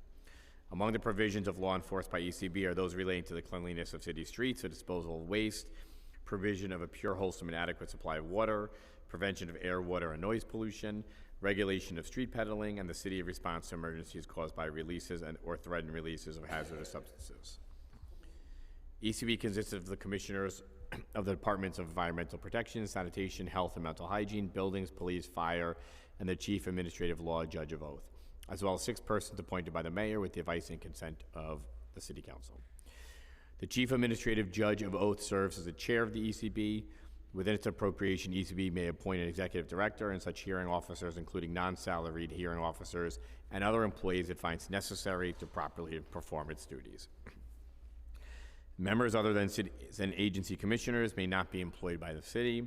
5 of the 6 non-commissioned members must possess broad general background and experience, 1 in each of the following areas: air pollution control, water pollution control, noise pollution control, real estate, or business. The 6th non-commissioner member represents the general public. Members other than the agency commissioners are compensated and receive a $175.10 per diem when performing the work of ECB. Member terms are for 4 years.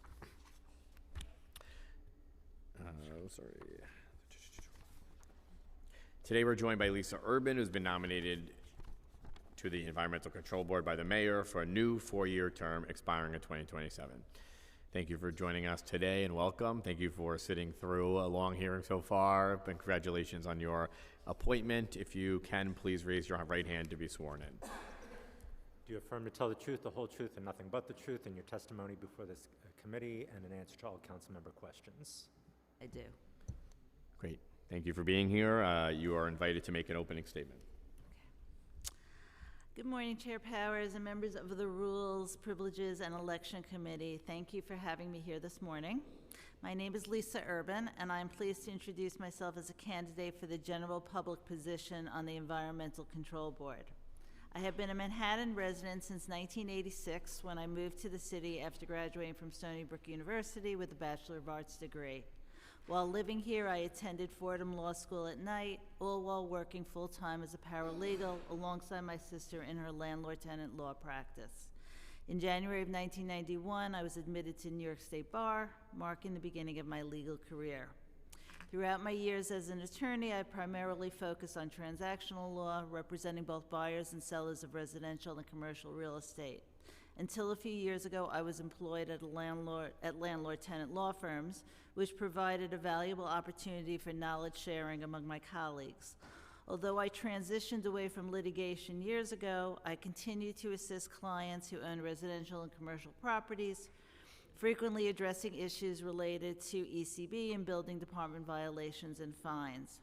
This experience intersects with my transactional practice, where I regularly conduct due diligence to navigate DOB and ECB-related issues.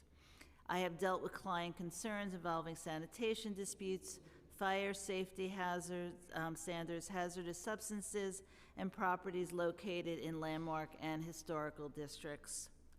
My professional journey has enabled me to accumulate a thorough understanding of regulations and statutes that pertain to property ownership within the city, encompassing everything from quality of life violations to sanitation and environmental regulations, and the ability to navigate the Department of Buildings websites. Apart from my legal career, my husband and I raised our family in Manhattan. Both of our daughters attended New York City public schools, where I actively participated in their school parent associations. Additionally, for a number of years, I had the privilege of serving on the District 2 Community Education Council, providing me with valuable insights into local governance and collaborative decision-making. We continue to live in Murray Hill and are currently constituents of Councilwoman Carlina Rivera. While the COVID-19 pandemic temporarily paused community activities, I am eager and ready to re-engage once more and contribute my skills and legal expertise to the ECB board.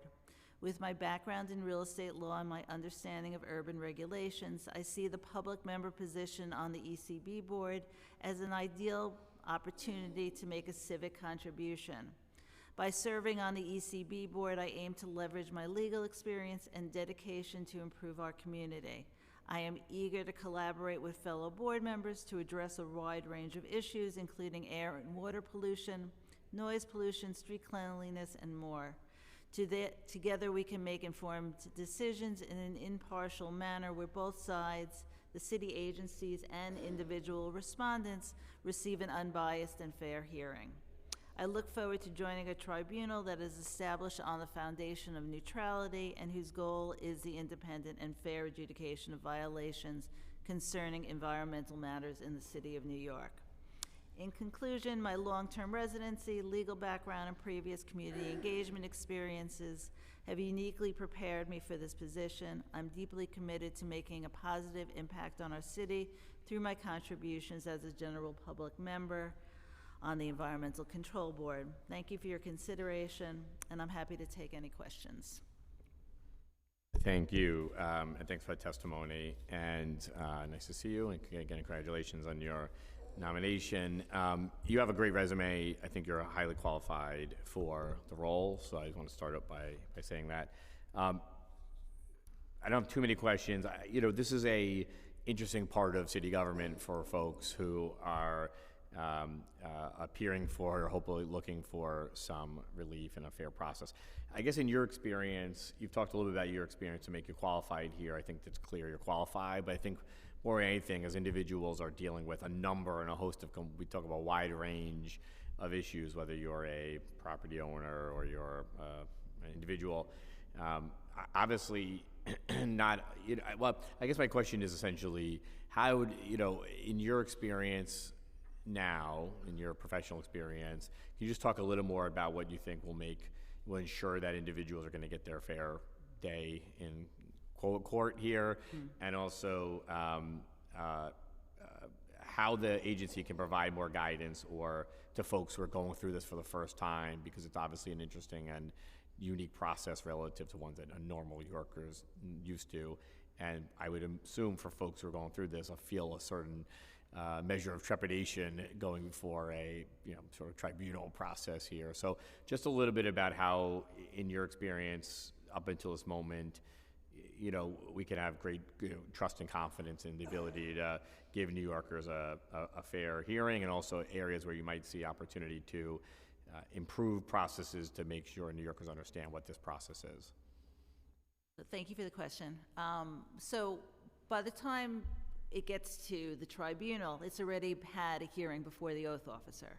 And the oath officer has heard the testimony, weighed the evidence, and issued a directive and a decision. And then it will come before the tribunal at that point for us to adjudicate, or not adjudicate, but to make a determination as to whether or not that decision was fair and unbiased under the circumstances, both on the city's part and also on the respondent's part.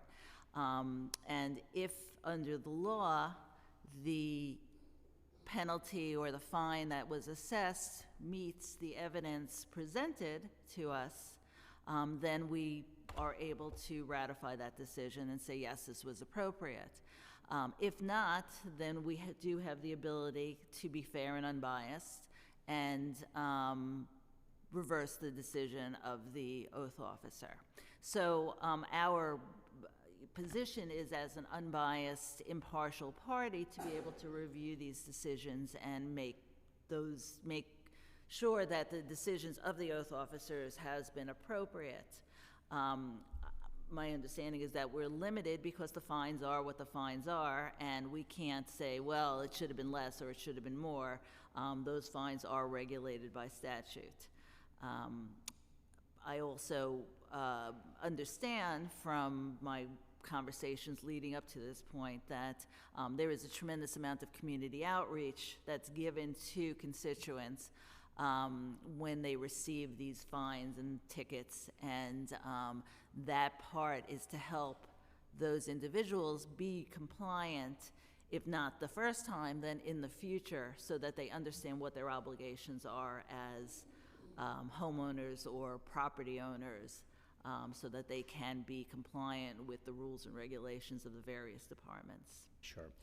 Appreciate that. And so when we talk about some of the issues that are ECB has jurisdiction over, we talk about air and water pollution, noise pollution, fire safety, street cleanliness, hazard substances, street peddling, parks property, landmarks in historic areas. It's a wide range. Can you talk a little bit about your experience as a New Yorker and as a professional dealing with those issues? So, on a personal level, I deal with it every day living in the city, walking, seeing garbage, seeing, various, noise, various things of that nature. So, on a personal level, I deal with it. I've been dealing with it for 40 years since I moved into the city. On a professional level, I've had, when I review, now as a transactional lawyer, when I review properties, I see the violations. I review the status of the property on the Department of Buildings website. So I'm able to look at that and also review, well, it's got violations for this, it was fine for that, and to make sure that the property, on behalf of my clients, whether they're owners selling or whether they're clients that come to me just for a recommendation to remove the violations. And in doing that, I'm able to then review the statutes, look at it, recommend the client on how to deal with this now and also in the future so that they're able to be compliant with the city regulations. Great. Thank you. Questions from my colleague? Okay, Councilmember Brewer. Thank you. It was good to talk to you earlier when we spoke. My question would be, these challenges of noise, environmental, sanitation, et cetera, I'm hoping that when you see and hear some of the complaints, would you be willing to see if there are policy changes that could be made so that the person either, if there is a pattern of, that it gets addressed in a policy way, or if there's some way of changing it. We don't want people to get summonses. We don't want the problem to exist in the first place. Yeah. But the issue often seems to me people just, okay, this is my job. I'm going to keep adjudicating, listening and adjudicating. But I'm always interested to see if somebody would also think about the policy changes that maybe could be coming about as a result of hearing and listening to some of these New Yorkers with their complaints. Is that something that maybe you have done in the past as part of your work, or is there something that you'd be willing to do it in the future? Because the challenges that you will be hearing, they are huge quality of life issues in our city. They're not insignificant. And so I always am trying to find ways to, yes, we want a cleaner city, but we want people to understand that there are ways of doing it that might not just be one by one by one. So I'm listening to know if you have some ideas along those lines. Unfortunately, or fortunately, I'm not sure what would be the case here. The role that I have been nominated for is not a policy decision role. So I'm constrained by what the statutes are and by what you, as City Council, have actually enacted and passed. So it would be hard for me to do, for me to make policy or to recommend policy, because I think that that's outside of the scope of the position that I'm being put forward for. And I also think, with all due respect, that I have to be impartial and not have an opinion on what is and what isn't appropriate under the circumstances. I think that the job is really is really constrained to the point of just being able to look at the facts, look at the law, and then make a determination. Was this decision that was rendered appropriate under the circumstances? I have my own personal opinions, but those are, I think, separate and aside from the position that I'm nominated for. I hear you. I just think in general, we have to try to improve our city, and one way to do that is when you're in a situation, not alone, right, but maybe with some of the other administrative judges, the ALJs or whatever, to say this is, the reason I ask is I have a lot of friends who are ALJs, and they do bring me their problems quietly, and then I do work on legislation to address them. So that's what I'm saying is this city needs all hands on deck. I agree 100%, and I would absolutely collaborate to whatever extent I'm able to collaborate with the fellow board members and with the city council to whatever extent I would be called on to do that. Because I do agree that there are certainly quality of life issues that can be addressed and that can be moved forward, and environmental concerns also that the city needs to address moving forward so that our city continues to grow and be sustainable in the future for all of the residents of the city. So if I have that opportunity and ability to do so, I would certainly be open and pleased to participate in that. Thank you. Thank you. We go to Councilmember Brooks Powers. It's nice to see you in person. Same here. And I appreciate the question, Councilmember Brewer. 'Cause similarly, I think it's important to ask those type of questions to kind of get a sense of the type of people we are having on the boards and as well. I had a question, like in hearing you saying how long you've been in New York City, and I know you reside in one particular borough, but have you had experience in any of the other boroughs, like the outer boroughs in particular? Well, I was born in Queens, so I don't know. I only lived there for 5 years. That's before a we plus moved to for you, Long right? Island, but yeah. So, and then moved back. I've always lived in Manhattan since we moved back to the city. But I have represented property owners in other boroughs, in Queens, in Brooklyn, in the Bronx. Not so much in Staten Island, but I have experience with properties in those areas. So I am familiar with all, with the borough, with issues that are also related to properties outside of Manhattan. Have you represented any properties in communities considered environmental justice communities? So I actually have some, I represent co-op corporations also, and I do represent some HCFCs. And I have had clients who have purchased in specific properties that have regulatory agreements and that have gotten benefits, for development from the city, for low income or middle income housing. I've represented buyers who have purchased in those, so I've dealt with the regulatory agreements, with the financing, with related issues to that. So a pretty wide range of clients I've had over the past 30 some odd years. And how do you feel this commission can help communities that are considered environmental justice communities?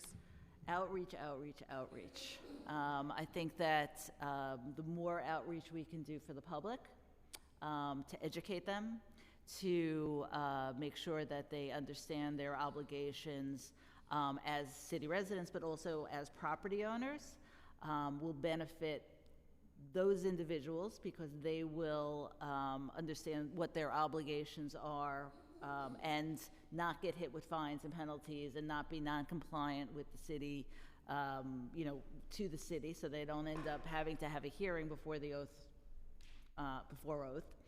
I also understand that ECB has set up a helpline, which, or has had the helpline for a number of years, which is multilingual. So there are interpreters available for non-English speaking property owners. So that they're able to also get assistance, and if they get a summons or a violation or a ticket, they're able to call and find out, understand what the system is, what they need to do, and how they can get help, so that it doesn't keep happening and they don't keep getting hit with tickets and violations. One of the oversight responsibilities of this commission includes the regulation of street peddling.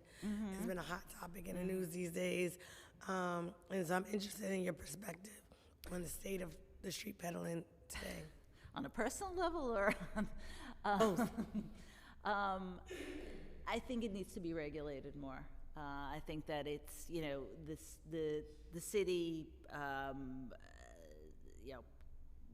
part of making the city safe and comfortable for residents and also for tourists, which is a huge part of our economy, is to make sure that quality of life issues are addressed properly. So I think street peddling and things of that nature need to be appropriately dealt with so that it's properly regulated and it doesn't get to the point where it's seemingly out of control and really becomes a quality of life issue. Also, there's a bar barge in Arverne in Jamaica Bay Okay. that has been neglected for several years. And there have been reports of dumping in Jamaica Bay. A lot of agencies, city, state, feds, they all going like this. Is there a role for this commission to be able to hold the necessary parties accountable for the derelict barge? I mean, I think that again goes back to you. We, as ECB council, will work with the various agencies to make sure that whatever the city council legislates is properly and appropriately enforced. But that's our role. So whatever. I only asked, I'm sorry, because my understanding is that a part of the board is to also enforce the fact that the city responds to emergencies caused by releases or threatened releases of hazardous substances. So in this case, there's a hazardous substance that has been potentially put into the bay. What can this board do to hold the party accountable? So there's legislation that would implement penalties, and those I would think that those penalties would be enforced by the city agency once it comes to the tribunal. Our determination is whether or not the party that was doing this illegal dumping, well, I'm not gonna say illegal, but this dumping, did it appropriately or appropriately, or he was actually he or she was done inappropriately.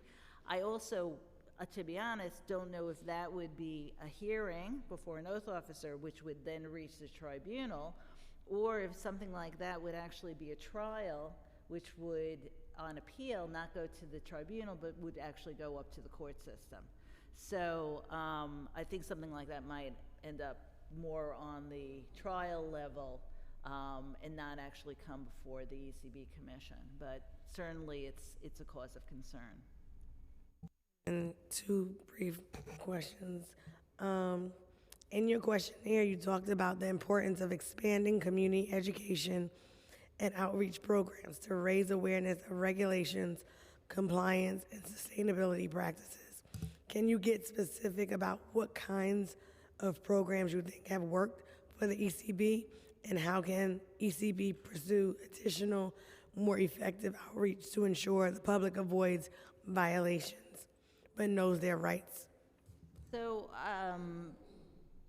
the outreach that ECB has now is set up in such a way that there's a helpline that the constituents or affected respondents can come to, reach out to ECB to get more information. I think that expanding that, trying to get more education out to individual homeowners, perhaps when these homeowners purchase properties or become responsible to the properties, that they are provided with a guideline would be something that could be beneficial, and certainly something that can be looked into. Also, the fact that there's the helpline, which has the various languages, where people that are affected are able to get assistance, even though non-speaking English.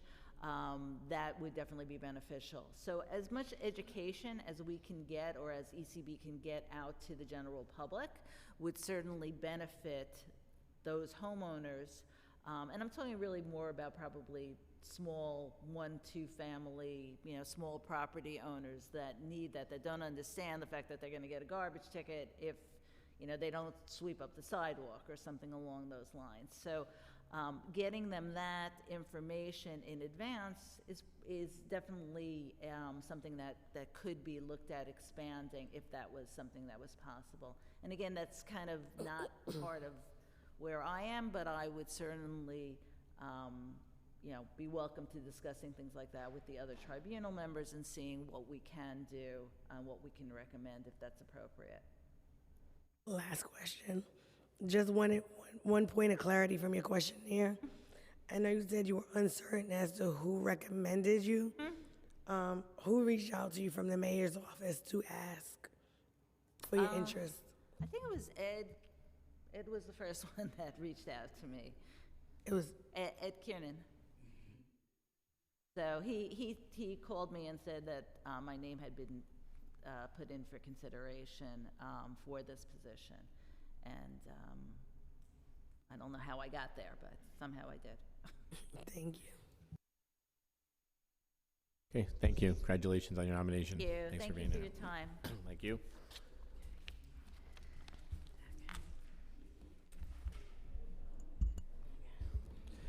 I'd like to thank all the candidates for joining us today and providing your testimony. We'll now open up the floor to public for comments. We will be limited, comments are limited to 2 minutes. If you wish to speak, you can fill out an appearance card with the Sergeant at Arms and given an opportunity to make a comment. If you have a written statement, please provide a copy of that statement to the Sergeant at Arms. So far, we have one individual sign up. We'll call it Raul Rivera. I can put 2 minutes on. Thank you.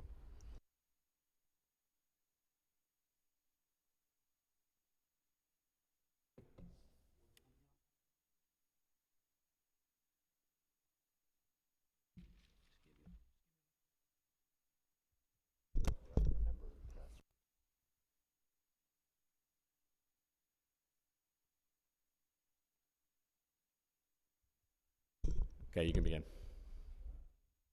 Good afternoon. My name is Raul Rivera. I just want to make one comment, then I have a question. By the way, I'm a native New Yorker and I'm a TLC driver advocate. Lifelong New Yorker, 53 years old. I just want to read a definition and then I'm going to ask a question. Cronyism is a specific form of in-group favoritism, the spoils system practice of partiality in awarding jobs and other advantages to friends or trusted colleagues, especially in politics. Now, I want to ask you a question. Do you know about Councilmember Salamanca and his wife being awarded a job in the Bronx? Do you know about that? Because we're trying to vet people here, and you have a member on your committee whose wife. This is for the candidates who are Right, but if before us today. We're speaking, I understand that. I heard, I was listening. But I'm asking you, as chair to this committee, do you know about Salamanca's wife, Yesenia Aponte, receiving that job? Do you know about that? Because if we're going to vet people here, how can we do it correctly if you don't know who's on your committee? Do you know about that? Do you know about Mr. Salamanca? That's all I'm asking you. I'm not trying to be the loudest one in the room. I'm giving you a simple question. Do you know about that? Do you know about Salamanca's wife receiving that job? Sorry, this is public testimony. You can testify. You have 30 seconds left. You don't want to answer, though. It's not back and forth, but thanks. You don't want to answer. That's what you're saying? You don't have anything to say about that. He's on your committee. Councilmember Salamanca, District 17. His wife is the commissioner to the Bronx Parks. I was born in the Bronx. I'm asking you that question. We want to vet your committee since you're vetting everybody else. You can't answer that? You know you work for me and you work for the New Yorker. You're supposed to respond. You're supposed to have some kind of response. Your silence makes you complicit. Thank you, sir. This is Your public silence makes you testimony where we complicit. accept testimony. It's not a back and Your forth. It's not a silence question. makes you complicit. You don't tell me what to say. I'm a you. New Yorker. Okay, thank I'm you. an This American. hearing, I'm your- asking you, your but you don't time want is to up, sir. answer. Thank you. We'll share that. Guy, can We'll you- share that. You didn't want to answer that. The hearing's over. Thank He's you. on your Do committee, we have so you know anyone else for the that. He's testimony? on your committee. You guys can remove Mr. Rivera. Thank you. No, you don't have to remove me. I'm not breaking any laws here. Thank you. We don't have anyone else, I believe, at this point signed up to testify from the public, so this hearing is closed. Thank you.